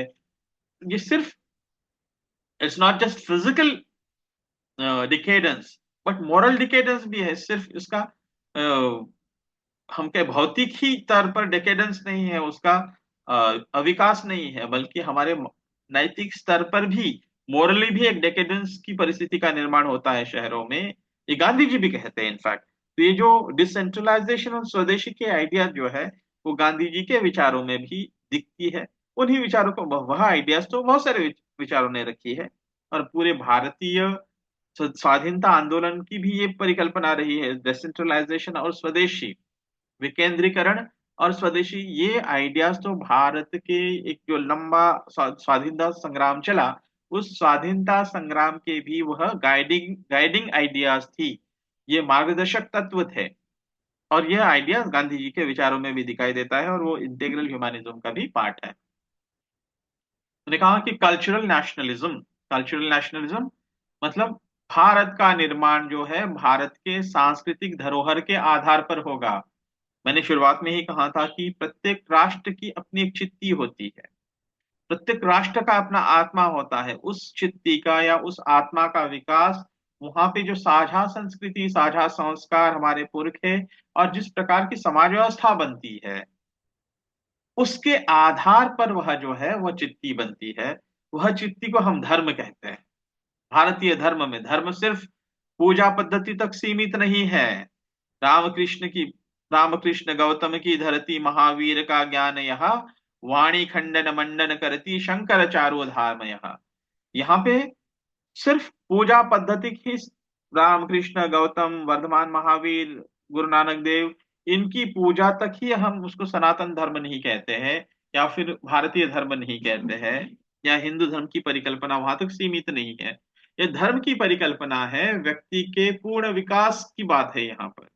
प्रत्येक व्यक्ति का धर्म है, प्रत्येक आयाम का धर्म है। व्यक्ति का पत्नी का पति के प्रति धर्म, पति का पत्नी के प्रति धर्म, पुत्र का पिता के प्रति धर्म, माता के प्रति धर्म, और माता पिता का पुत्र के या पुत्री के प्रति धर्म, राजधर्म। हर प्रत्येक एक धर्म है जो एवर एक्सपांडिंग, उसे कहते हैं ना, चीर पुरातन वह परिकल्पना है, लेकिन नित्य नूतन परिकल्पना है। हमारे आज के समय में उसका इंटरप्रिटेशन कैसे किया जाए, क्या सही है क्या गलत है, राइट कोड ऑफ कॉन्डक्ट क्या है, उसका जो इंटरप्रिटेशन करना, यह धर्म है। तो वह हमारा जो धर्म है। लेकिन यह धर्म जो है, ये सदियों पुरानी हमारी जो पूरी सामाजिक सांस्कृतिक व्यवस्था है, इस सांस्कृतिक सामाजिक व्यवस्था का वह एक प्रोडक्ट है, वो बाय प्रोडक्ट है, उसकी एक परिणति है। और इसीलिए हम जब कहते हैं कि प्रत्येक राष्ट्र की एक चित्ती होती है, वह चित्ती राष्ट्र का वह धर्म होता है, वह आत्मा होती है, उसी के आधार पर हमारे राष्ट्र का निर्माण करना चाहिए। हम पश्चिम से आयातित लिबरलिज्म या कैपिटलिज्म, वह लिबरल डेमोक्रेसी की आइडिया जैसे के तैसे उसे ला करके भारतीय परिप्रेक्ष्य में उसको अगर आरोपित करने लगेंगे, या कैपिटल सोशलिज्म या फिर कम्युनिज्म की आइडियाज को जैसे के वैसे ही ला करके, अब तो देखिए ये जो आपने अभी ये अतुल सुभाष वाला प्रकरण देखा होगा, और जैसे के वैसे उन सब आइडियाज को यहाँ पर ला करके यहाँ के सामाजिक व्यवस्था में आरोपित करने के कारण क्या हुआ, ये फेमिनिस्ट आइडियाज और वीमेन राइट्स और ये सब चीजें, जिसके कारण क्या हुआ कि ये डाउरी से संबंधित जो भी प्रावधान है, या prevention of women against domestic violence से संबंधित जो भी प्रावधान है, उन प्रावधानों का जो पीड़ित महिलाएं वह नहीं, लेकिन जो थोड़ी सी पढ़ी लिखी है, एम्पावर्ड वीमेन है, वो पुरुषों का एक प्रकार से उनको सताने के लिए, उनको दबाए रखने के लिए, उन पर अपना प्रभुत्व स्थापित करने के लिए या उनसे पैसे ऐंठने के लिए भी, एलिमनी वगैरह के नाम पर ऐंठने के लिए जो किया जा रहा है, क्योंकि हमने पश्चिम को देखते हुए वहां की आइडियाज, फेमिनिज्म की आइडियाज और अन्य सारी आइडियाज को जैसे कि वैसे भारतीय परिप्रेक्ष्य में उसको आरोपित करने की कोशिश की, इसलिए उसके दुष्परिणाम भी हमें दिखाई देते। इसीलिए भारत का पुनर्निर्माण जो होगा, भारत का पुनर्निर्माण भारत की चित्ती के आधार पर, भारतीय धर्म के आधार पर होना चाहिए। So integral humanism seeks to revitalize India's cultural heritage and values, integrating with them with modernity. इसका मतलब यह नहीं, हमने कहा कि भारत की यह जो चित्ती है, भारत का यह जो धर्म है, वह जितना चिर पुरातन है इतना ही वो नित्य नूतन है। इसलिए दीनदयाल उपाध्याय जी भी कहते हैं कि हमें जो पश्चिम के विचार है उनको पूरी तरह से उखाड़ कर फेंकना नहीं है, उनको पूरी तरह से रिजेक्ट नहीं करना है। There is no need of rejecting all the western philosophy. Those western philosophies need to be implemented in India or need to be translated in India in such a way that they are fit to our social and cultural milieux। हमारे सामाजिक और सांस्कृतिक संदर्भों में जो लागू हो सकते हैं, उन विचारों को हमें आत्मसात करने में कोई प्रॉब्लम नहीं है। उन विचारों को हम आत्मसात जरूर करेंगे, करना ही चाहिए। और हमारे जो, लेकिन हम उसको कहते हैं कि उन विचारों को देशानुकूल करना है, हमारे देश के अनुरूप, हमारे राष्ट्रानुकूल करेंगे उसको, हमारे राष्ट्र के अनुकूल, हमारे समाज के अनुकूल उसको बनाएंगे, उसको ढालेंगे। और साथ ही में हमारे जो पुरातन विचार जो है, वह पुरातन विचार हमारे जो हमारे धर्म से संबंधित विचार, हमारे पूजा पद्धतियों से संबंधित विचार, हमारे अन्य अन्य जीवन के सब अंगों से संबंधित जो भी एक समृद्ध विचार परंपरा है, वो कई सदियों पुरानी है परंपरा। उस परंपरा को हम आज के समय में तोलते हुए उसको युगानुकूल करेंगे। आज का युग जो है, आज का समय जो है, उस समय में जो फिट बैठती है उन विचारों को उस प्रकार से हम रखेंगे।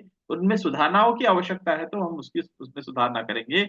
हम जैसे अब्राहमिक रिलीजन्स कहती है, या बाइबल या कुरान या तोरा, ये जो ग्रंथ जो है, उनका जो मानना है कि वो प्रत्यक्ष ईश्वर ने उस प्रतिपादित किए हुए ग्रंथ है, इसलिए उसका एक शब्द भी इधर उधर नहीं किया जा सकता है। हमारी परंपरा में इतनी रिजिडिटी नहीं है, इतना कठिनता नहीं है, हमारे यहाँ पर फ्लेक्सिबिलिटी, लचीलापन है। हमने कहा कि वह जो फिलॉसफी लिखी गई थी, उस समय में लिखी गई थी, उस फिलॉसफी को आज के समय के आधार पर उसे परखना होगा, और उसमें कुछ सुधारनाओं की आवश्यकता है तो उसे हम सुधारने की जरूर कोशिश करेंगे। So that's an idea. So integral humanism seeks to revitalize India's cultural heritage and values, integrating them with modernity. And then the second aspect of cultural nationalism is it views cultural identity as essential for national unity and progress. So this is very important again.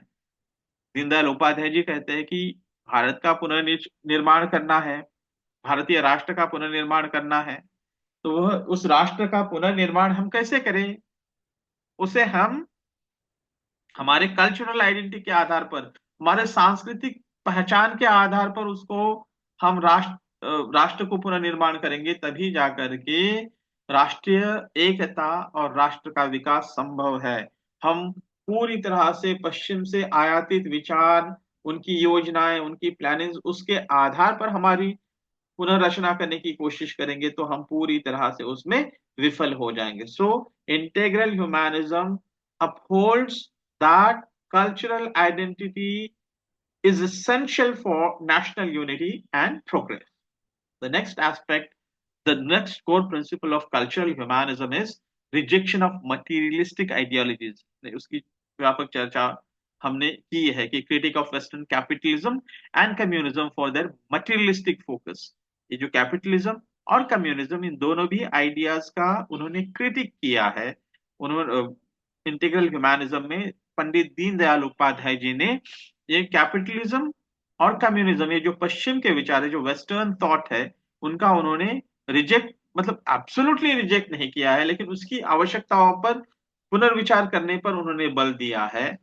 क्योंकि यह दोनों भी विचार जो है, यह आध्यात्मिकता से परे है। उनका जो फोकस है केवल वो जड़वाद पर फोकस है, उनका भौतिक चीजों पर फोकस है। समाज व्यक्ति के मन, बुद्धि, शरीर का, सिर्फ शरीर के संबंधित चीजों का उन्होंने विचार किया है। मन और बुद्धि और व्यक्ति का अंतिम मोक्ष प्राप्ति के लिए व्यक्ति का जो ट्रांसफॉर्मेशन है, वो परमेष्ठि के साथ जुड़ाव जो है, इसका विचार जो है ये कैपिटलिज्म और कम्युनिज्म में नहीं दिखाई देता है। इसीलिए भी उन्होंने इनको एक प्रकार से सस्पिशन से, एक संशय से उन्होंने देखा है इंटीग्रल ह्यूमैनिज्म की आइडियाज में। अब उसके फिलोसॉफिकल फाउंडेशंस क्या है? So the there is a influence of idea of Vedanta. Vedanta की परिकल्पना जो आदि शंकराचार्य जो कहते हैं कि श्लोकार्धेन प्रवक्ष्यामि यद्युक्तम ग्रंथ कोटि भी ब्रह्म सत्य जगन मिथ्या जीवे ब्रह्मेव नापराहा। ये जो आइडिया है कि पूज्य और पूजक, जो पूजा करने वाला और जिसकी पूजा की जा रही ईश्वर, ईश्वर, भक्त और भगवान, इन दोनों में कोई अंतर नहीं है, वो एक ही है, उनमें अद्वैत है। तो ये जो वेदांत की फिलॉसफी जो है, इस आइडियाज में, और वही ईश्वर सभी चराचर में व्याप्त है। इसीलिए वो पूरा अखंड मंडलाकार, व्यष्टि, समष्टि, सृष्टि और परमेष्टि, ये सारी चीजें एक दूसरे के साथ अखंड मंडलाकार स्वरूप में जुड़ी है। वो एक दूसरे से भिन्न नहीं है, उनको टुकड़ों टुकड़ों में नहीं देखा जा सकता है। ये वेदांत की परिकल्पना है। गांधीयन थॉट, गांधी जी के विचारों का भी प्रभाव जो the emphasis on self reliance, आत्मनिर्भरता, नॉन वायलेंस, अहिंसा और सिंप्लिसिटी, ये उसको क्या, सादगी, ये जो चीजें है, self reliance, non violence and simplicity, जो गांधी के पूरे जीवन दृष्टि में भी परिलक्षित है, वह विचारों का प्रभाव भी ये एकात्म मानववाद की परिकल्पना में परिलक्षित होते हैं दीनदयाल उपाध्याय जी द्वारा। और कल्चरल नेशनलिज्म, उन्होंने स्वामी विवेकानंद, श्री औरोबिंदो, इन लोगों के विचारों से, इन लोगों के दर्शन का भी प्रभाव जो है दीनदयाल उपाध्याय जी के इंटेग्रल ह्यूमैनिज्म की परिकल्पना जो है, एकात्म मानववाद की परिकल्पना है, उस पर दिखाई देती है। अब हम जब ग्लोबल कॉन्टेक्स्ट के, एक्सप्लोरिंग ग्लोबल कॉन्टेक्स्ट की जब बात करते हैं, तो इसकी भी कुछ जो परिचर्चा है इसमें आने की आवश्यकता है कि दीनदयाल उपाध्याय जी की जो ये आइडियाज जो है, ये इंटेग्रल ह्यूमैनिज्म की आइडियाज, ये आज के संदर्भ में, ये जो वैश्विक संदर्भ में वो कैसे लागू होती है। तो ये पोस्ट कोल्ड वॉर पॉलिटिक्स के बारे में अगर हम देखें तो हम जानते हैं कि with the end of the Second World War की समाप्ति के बाद there emerged two super powers. One is United States of America and another one is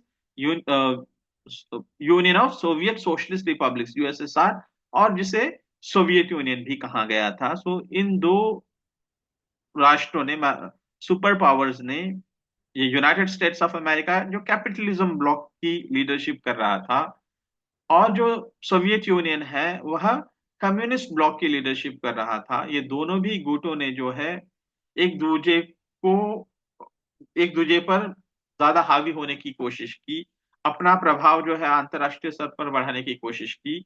इसलिए वो अनेक सारे राष्ट्रों को अपने पाले में खींचना चाहते थे। और इस परिप्रेक्ष्य में जो है दीनदयाल उपाध्याय जी की परिकल्पना जो है वो महत्वपूर्ण है, क्योंकि यह परिकल्पना इस बात पर भी बल देती है कि ये जो नवोदित राष्ट्र है, नवस्वतंत्र राष्ट्र जो है, एशिया, अफ्रीका, लैटिन अमेरिका, मतलब ये साउथ अमेरिका के जितने भी देश है, इन सारे देशों ने क्या करना चाहिए कि अपने राष्ट्रीय हितों को ध्यान में रखते हुए, और आप अपनी जो ऐतदेशीय इंडिजिनियस परंपराएं, जो ट्रेडिशंस है, उनको ध्यान में रखते हुए, और आत्मनिर्भरता के तत्वों पर बल देते हुए जो है, उन्होंने अपने विकास की गति को आगे बढ़ाना चाहिए, न कि वह सोवियत यूनियन का हिस्सा बने या फिर यूनाइटेड स्टेट्स का हिस्सा बने। क्योंकि ये दोनों भी देशों में से किसी एक देश का हिस्सा बनना मतलब वह वैश्विक शांति के लिए भी खतरा उत्पन्न करना था। और साथ ही में यो जो राष्ट्र ये सोवियत यूनियन का हिस्सा बनेगा या फिर यूनाइटेड स्टेट्स का हिस्सा बनेगा, वह अपनी संप्रभुता मतलब सॉवरेनिटी को भी एक प्रकार से मॉर्गेज करेगा, इन देशों के अधीनस्थ रखेगा। ऐसा करने की आवश्यकता नहीं है। तो ये जो दीनदयाल उपाध्याय जी की जो परिकल्पना है, neither being the part of the capitalism nor being the part of the communism, but creating such circumstances within those countries, the countries in Asia, Africa, and Latin America, they should chart out such a plan or such a third path that is rooted in their indigenous traditions and that must emphasize on self-reliance over dependency on external powers such as the United States or the Soviet Union. Then decolonization and identity.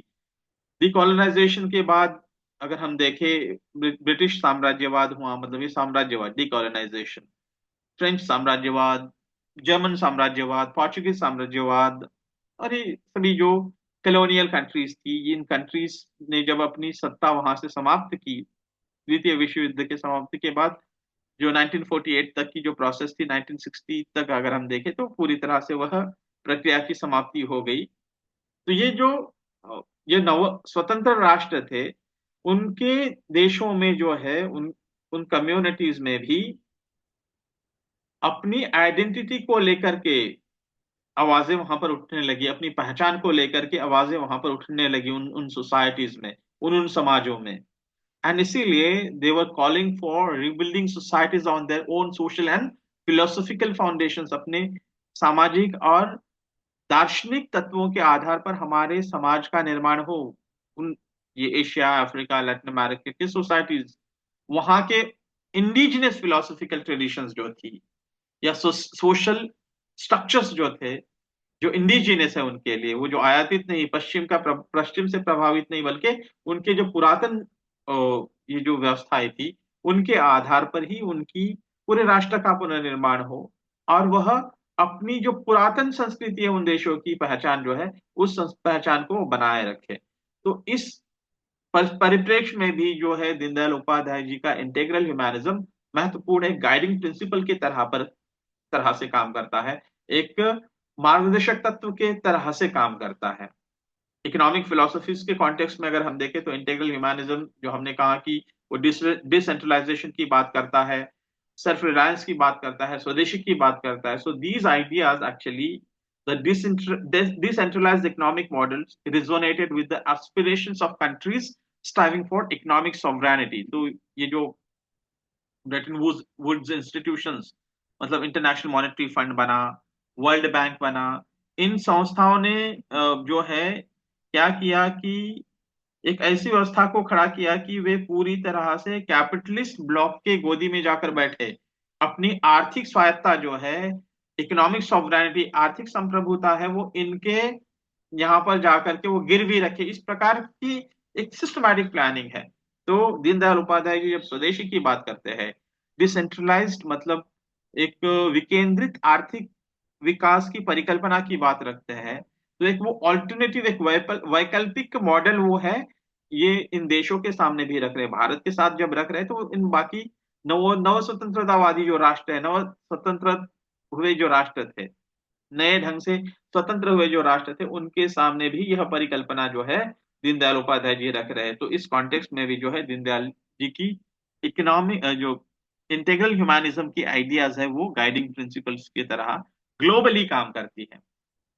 Environmental concerns, हमने कहा कि हमारी ये जो दीनदयाल उपाध्याय जी की परिकल्पना है, वह परिकल्पना भारतीय सभ्यता में, भारतीय जो दर्शन है उसमें निहित है। और भारतीय दर्शन यह कहता है कि सारी पृथ्वी अपनी माता के समान है, माता भूमिश्च पुत्रो अहम पृथ्व्याः, मतलब माता भूमि की तरह है, मैं उसका पुत्र हूँ, मैं पृथ्वी का, मैं सृष्टि का शोषण नहीं करूंगा, दोहन करूंगा, मुझे आवश्यक, मेरा जीवन यापन करने के लिए आवश्यक उतनी ही चीजें मैं प्रकृति से दोहन करूंगा, प्रकृति से लूंगा, उससे ज्यादा चीजें नहीं लूंगा। तो इसलिए यह जो परिकल्पना जो है, वह परिकल्पना, it establishes harmony with nature and rejects the unchecked materialism, and therefore these ideas have immense environmental concerns। जो इंटेग्रल ह्यूमैनिज्म की ये पूरी परिकल्पना जो है, वह पर्यावरण के संरक्षण का भाव लेकर चलने वाला विचार है। Human rights and social justice, हमने कई बार इसकी चर्चा भी की है। 1948 में universal declaration of human rights, 10 दिसंबर 1948 को universal declaration of human rights का स्थापना, मतलब वो डॉक्यूमेंट आया। मानवीय अधिकारों की सार्वभौम घोषणा सामने आई, और उस माध्यम से व्यक्ति के डिग्निटी, इक्वालिटी एंड जस्टिस, व्यक्ति की डिग्निटी है, समानता है, ना, इन बातों पर जोर दिया गया। हमारा ये जो इंटीग्रल ह्यूमैनिज्म के परिप्रेक्ष्य में भी हमने कहा कि व्यक्ति समाज के प्रति उत्तरदायित्व रखता है और समाज व्यक्ति के प्रति उत्तरदायी है। तो ये दोनों भी चीजों को अलग अलग नहीं देखा, बल्कि इंटरडिपेंडेंस, उनमें अंतर संबंध है इस स्वरूप में देखा, इंटरडिपेंडेंस है इस आधार से देखा। इसीलिए जो है the spiritual and moral dimensions of human right, advocating for society where individual welfare aligns with the collective progress, व्यक्ति का विकास और समाज के विकास के साथ जुड़ा हुआ है। समाज का विकास समाज के विकास में ही व्यक्ति का विकास भी निहित है। ये जो परिकल्पनाएं है हमारे यहाँ पर, हमने जो कर्तव्यों पर बल दिया है, ना कि केवल अधिकारों पर। गांधी जी को भी जब ये universal declaration of human rights, मतलब मानवीय अधिकारों की सार्वभौमिक घोषणा 1948 में जब उसका स्वीकृत होना था, तो उसकी जो अध्यक्षा थी, ये यूडीएचआर को ड्राफ्ट करने वाली, इस डॉक्यूमेंट को ड्राफ्ट करने वाली जो लेडी थी, उनका नाम था Eleanor D Roosevelt. Eleanor D Roosevelt Franklin D Roosevelt की पत्नी थी। उन्होंने, क्योंकि ये वैश्विक घोषणा थी, ये यूनिवर्सल घोषणा थी, इसलिए उन्होंने विश्व के विविध हिस्सों से बड़े बड़े जो लोग थे उनसे कुछ सुझाव मांगे। तो उन्होंने गांधी जी को भी पत्र लिखा और गांधी जी से सुझाव मांगे। गांधी जी ने कहा कि प्रत्येक व्यक्ति जब अपने कर्तव्यों का पालन करेगा तो सबके अधिकारों का सुनिश्चितीकरण होगा। हमारे भारतीय परिकल्पना में केवल हम अपने अधिकारों की बात नहीं करते, लेकिन हम कर्तव्यों को लेकर के भी उतने ही सजग रहने की बात करते हैं। तो इंटीग्रल ह्यूमैनिज्म के कॉन्टेक्स्ट में भी अगर हम देखें, तो वह इंटीग्रल ह्यूमैनिज्म ह्यूमन राइट्स के कॉन्टेक्स्ट में भी एक गाइडिंग प्रिंसिपल, एक महत्वपूर्ण गाइडिंग प्रिंसिपल, एक मार्गदर्शक तत्व के तौर पर आगे बढ़कर आता है। कल्चरल रेनेसां मूवमेंट्स विश्व में सभी जगह जो है, there is a growing interest in indigenous cultures and traditions, and these indigenous culture, the demand or the emphasis on indigenous cultures and traditions, they are reclaiming, they want to reclaim their identity। क्योंकि अगर हम देखें तो ये पश्चिम द्वारा चलाया गया जितना भी एक कॉलोनाइजेशन का, औपनिवेशीकरण का एक जो दौर था, ये औपनिवेशिक लोग वहां पर जाकर के वहां के केवल आर्थिक संसाधनों का ही, या कि वहां संसाधनों का ही दोहन नहीं किया, बल्कि वहां की सभ्यताओं को समाप्त करने की पूरी तरह से कोशिश की। अपनी विचार परंपरा, अपना धर्म, क्रिश्चियनिटी उन पर लादने की कोशिश की।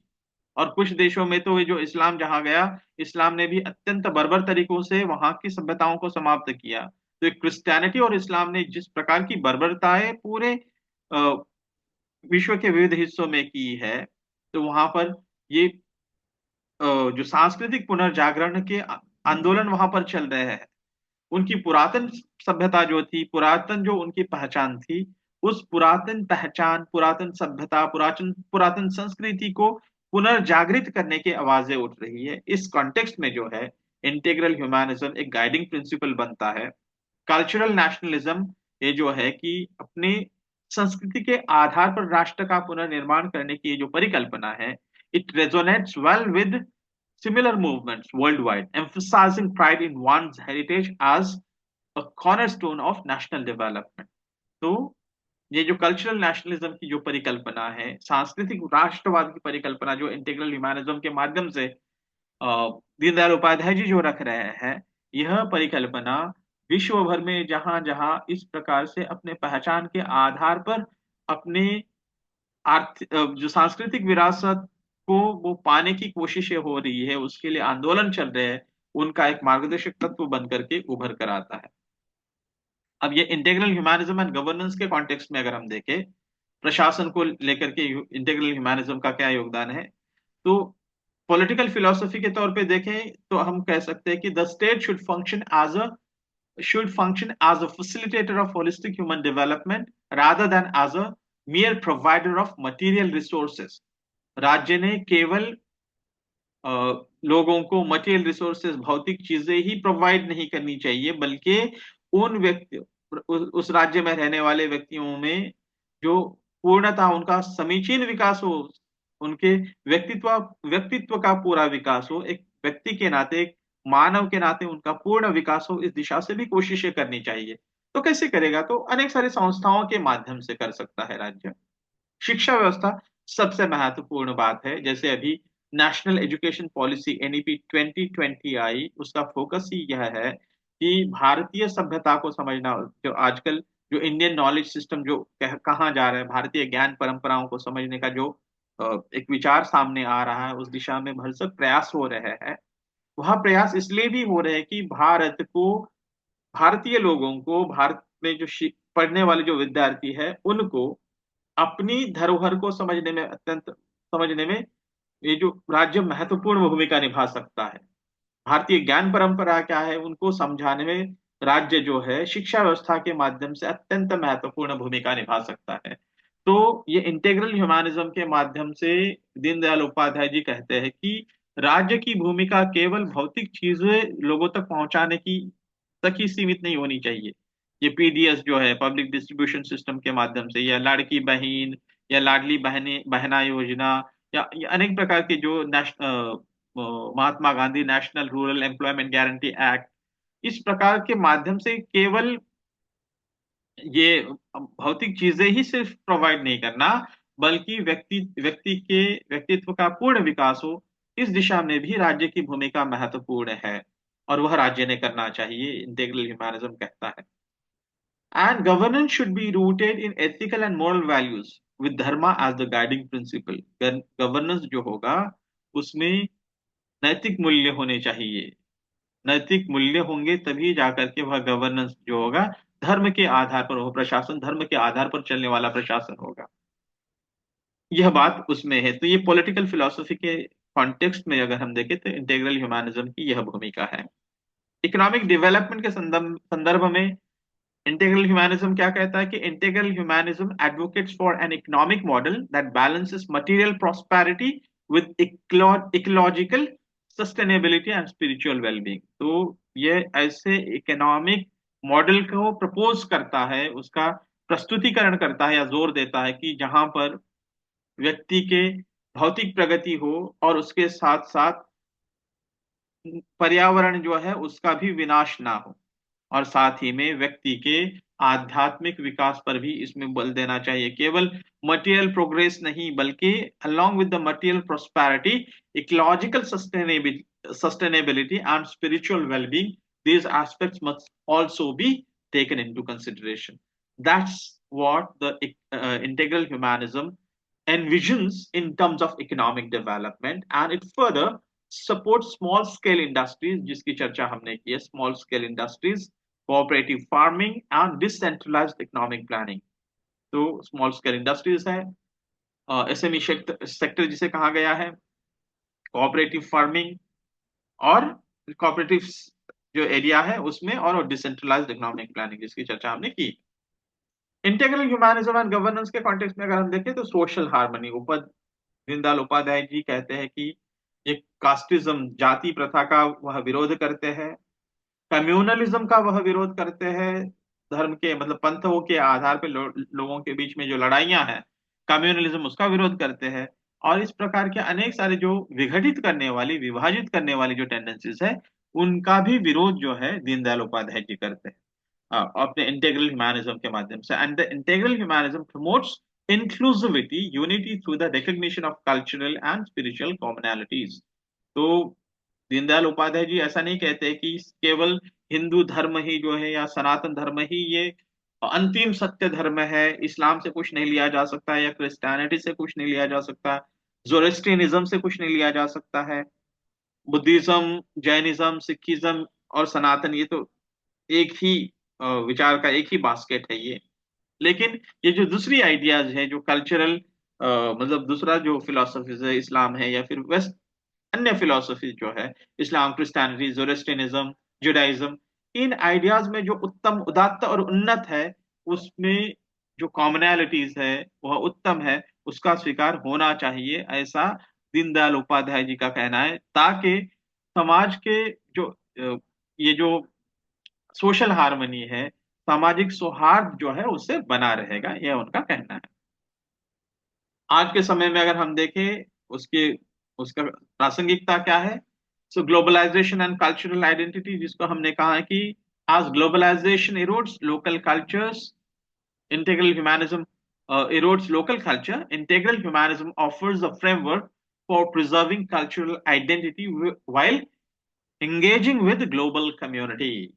So ये ग्लोबलाइजेशन की वजह से जो लोकल कल्चर्स पे जो प्रभाव पड़ रहा है, इस परिप्रेक्ष्य में इंटेग्रल ह्यूमनिज्म, एकात्म मानव दर्शन, यह क्या करता है कि ऐसा एक फ्रेमवर्क प्रस्तुत करता है कि जिसमें जो वो जो अयत देशीय वहां की उन देशों की इंडिजिनियस जो कल्चर है, वह आइडेंटिटी है, वह आइडेंटिटी बनी रहेगी। सो ये globalisation and cultural identity in the times of globalisation, when the local cultures, local identities are sort of facing some sort of pressure on them. In such a situation, integral humanism offers a path, or uh, offers a view as to how these local identities must be preserved and protected and upheld, right?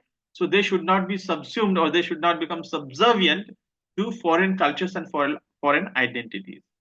Sustainable development, I said, uh, integral humanism has so much of concern for sustainable development and the environment conservation, the preservation of the environment. So it focuses on the sustainable development. Social and economic inequality, yes, इसमें भी जो है सामाजिक और आर्थिक जो असमानता है उनको दूर करने की बात भी जो है यह इंटीग्रल ह्यूमनिज्म करता है। और एथिक्स इन गवर्नेंस, ये तो महत्वपूर्ण बात करता है कि जो हमारे राजनीति में जो लोग हैं, वह लोग जो है उनको नैतिकता के आधार पर अपनी लीडरशिप का विकास करना चाहिए, उन्होंने भ्रष्टाचार नहीं करना चाहिए, उन्होंने अनएथिकल बिहेवियर में सम्मिलित नहीं होना चाहिए। वास्तविकता यह है कि सभी के सभी लोग, 95% लोग, they are all immoral, unethical, they are all into all sorts of corruption, सभी प्रकार के करप्शन में वो सम्मिलित है। इसीलिए ये जो आलोचना है दीनदयाल उपाध्याय जी के इंटीग्रल ह्यूमनिज्म को, एक तो ये इतनी आइडियाज, एम्बिग्यूटी इन इम्प्लीमेंटेशन, ये आइडियाज इतनी आदर्शवादी है, इतनी आइडियाज है, इतनी आइडियल है कि उनको इम्प्लीमेंटेशन करने में वास्तविकताओं से परे लगती है। इसलिए जो कुछ आलोचक है, दे criticise or they argue that the philosophy of integral humanism lacks clear guidelines for practical implementation. वास्तविक तौर पर धरातल पर उसका इम्प्लीमेंटेशन करना है, उसका अनुपालन करना अगर है, तो उसमें बहुत सारी एक प्रकार से क्या कहते हैं कि एम्बिग्यूटी है, उसमें स्पष्टता नहीं है, अस्पष्ट लगती है। ये एक आलोचना है। दूसरी कहते हैं कि आइडियलिज्म वर्सेस प्रैग्मेटिज्म, कि यह जो इंटीग्रल ह्यूमनिज्म की आइडिया जो है, यह बहुत ही ज्यादा आदर्शवादी है, उसमें वास्तविकता का ज्यादा आधार दिखाई नहीं देता है, ऐसा बहुत सारे लोगों का मानना है।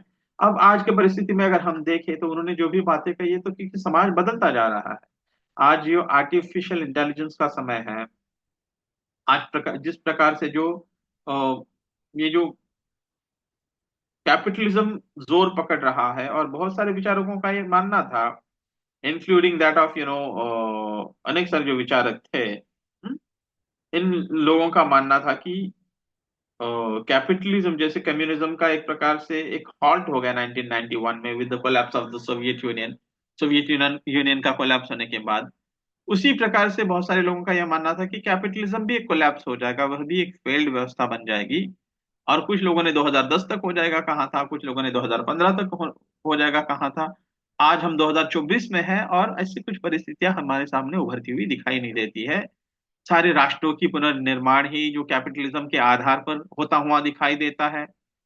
अगर लेकिन कैपिटलिज्म के जो जितने काले पहलू है, वो बहुत बड़े पैमाने पर उजागर होते हुए भी सामने आ रहे हैं। भारत में भी 1% समाज के पास करीबन 40% संपत्ति है, और भारत का ऐसा बहुत सारा हिस्सा है, और ऐसा समाज है कि जो समाज बिल्कुल मिनिमम आवश्यकताएं भी उसके पास उपलब्ध नहीं है। आप देखो कि लेबर क्लास में लोग जो दिल्ली में काम करने आते हैं, वो दिन भर काम करके वो बेघर बनकर के रास्तों पे सो जाते हैं। ठंडी में कैसे सोते होंगे, बरसात में कैसे सोते होंगे, और उनकी सामाजिक सुरक्षा के क्या इंतजाम है कि जबकि 40% लोगों के पास इतनी संपत्ति है। अब उनको टैक्सेशन किया जाए, उन पर टैक्स लगाया जाए, तो वो बाहर देशों में भागने लगते हैं। तो अब इस व्यवस्था का कोई निजात कैसे होगा, एक अंधेरा सामने दिखाई देता है। इसीलिए ये जो इंटीग्रल ह्यूमनिज्म की आइडियाज है, उस संदर्भ में जो आलोचना होती है कि यह जो आइडियाज है, ये बहुत ज्यादा आदर्शवादी परिकल्पनाएं हैं, और ये इनका वो प्रैग्मेटिज्म मतलब प्रत्यक्ष जो प्रात्यक्षिक चीजें जो है उसमें उससे परे है, ऐसा आलोचकों का मानना है इंटीग्रल ह्यूमनिज्म को लेकर। और जो नेक्स्ट एक और नेक्स्ट लेवल ऑफ उनका जो आलोचना है, परसिव्ड एक्सक्लूसिविटी। वो कहता है कि detractors claim that the emphasis on cultural nationalism can be exclusionary, potentially alienating non Hindu communities. उनका यह मानना है कि ये कल्चरल नेशनलिज्म की जब बात होती है, हिंदू धर्म के आधार पर राष्ट्र का निर्माण करने की जब बात होती है, तो फिर बाकी लोग इस राष्ट्र में एक प्रकार से अपने आप को पराये महसूस करने लगेंगे, इस अपना जुड़ाव इस राष्ट्र के साथ महसूस नहीं करेंगे। इस बात को लेकर के भी इंटीग्रल ह्यूमनिज्म में जो निहित कल्चरल नेशनलिज्म की परिकल्पना है, उसका उसकी आलोचना होती है। लेकिन हिंदू धर्म में यह ऐसा धर्म नहीं है कि जो धर्म बाकी अब्राहमिक रिलीजन्स के समान है। अब्राहमिक रिलीजन्स यह मानती है कि उनका ही रास्ता अंतिम रास्ता है, जबकि भारत यह मानता है, भारत तो एक तो सभी के कल्याण की परिकल्पना करता है। सर्वे भवन्तु सुखिनः, सर्वे सन्तु निरामया, सर्वे भद्राणि पश्यन्तु माँ कश्चित् दुख भाग भवेत्। सबके कल्याण की बात जो है, वसुधैव कुटुम्बकम की बात हम करते हैं, सारी वसुधा हमारे लोग, हमारे आसपास के लोगों के कल्याण की बात है, सारी वसुधा के कल्याण की बात है।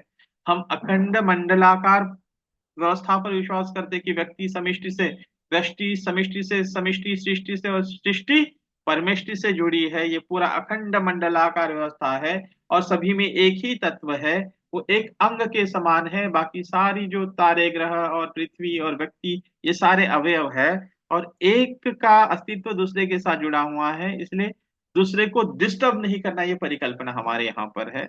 जो कल्चरल नेशनलिज्म की परिकल्पना जो है, इस परिकल्पना में सर्वे भवन्तु सुखिनः, सबका कल्याण होगा, उसमें यही परिकल्पना सामने रखी जाएगी कि जो हिंदू धर्म को नहीं मानता है, जो सनातन धर्म को नहीं मानता है, या सनातन पूजा पद्धति को नहीं मानता, इसमें रहने का अधिकार नहीं है, ऐसा एक्सक्लूसिव आइडिया कल्चरल नेशनलिज्म में नहीं है।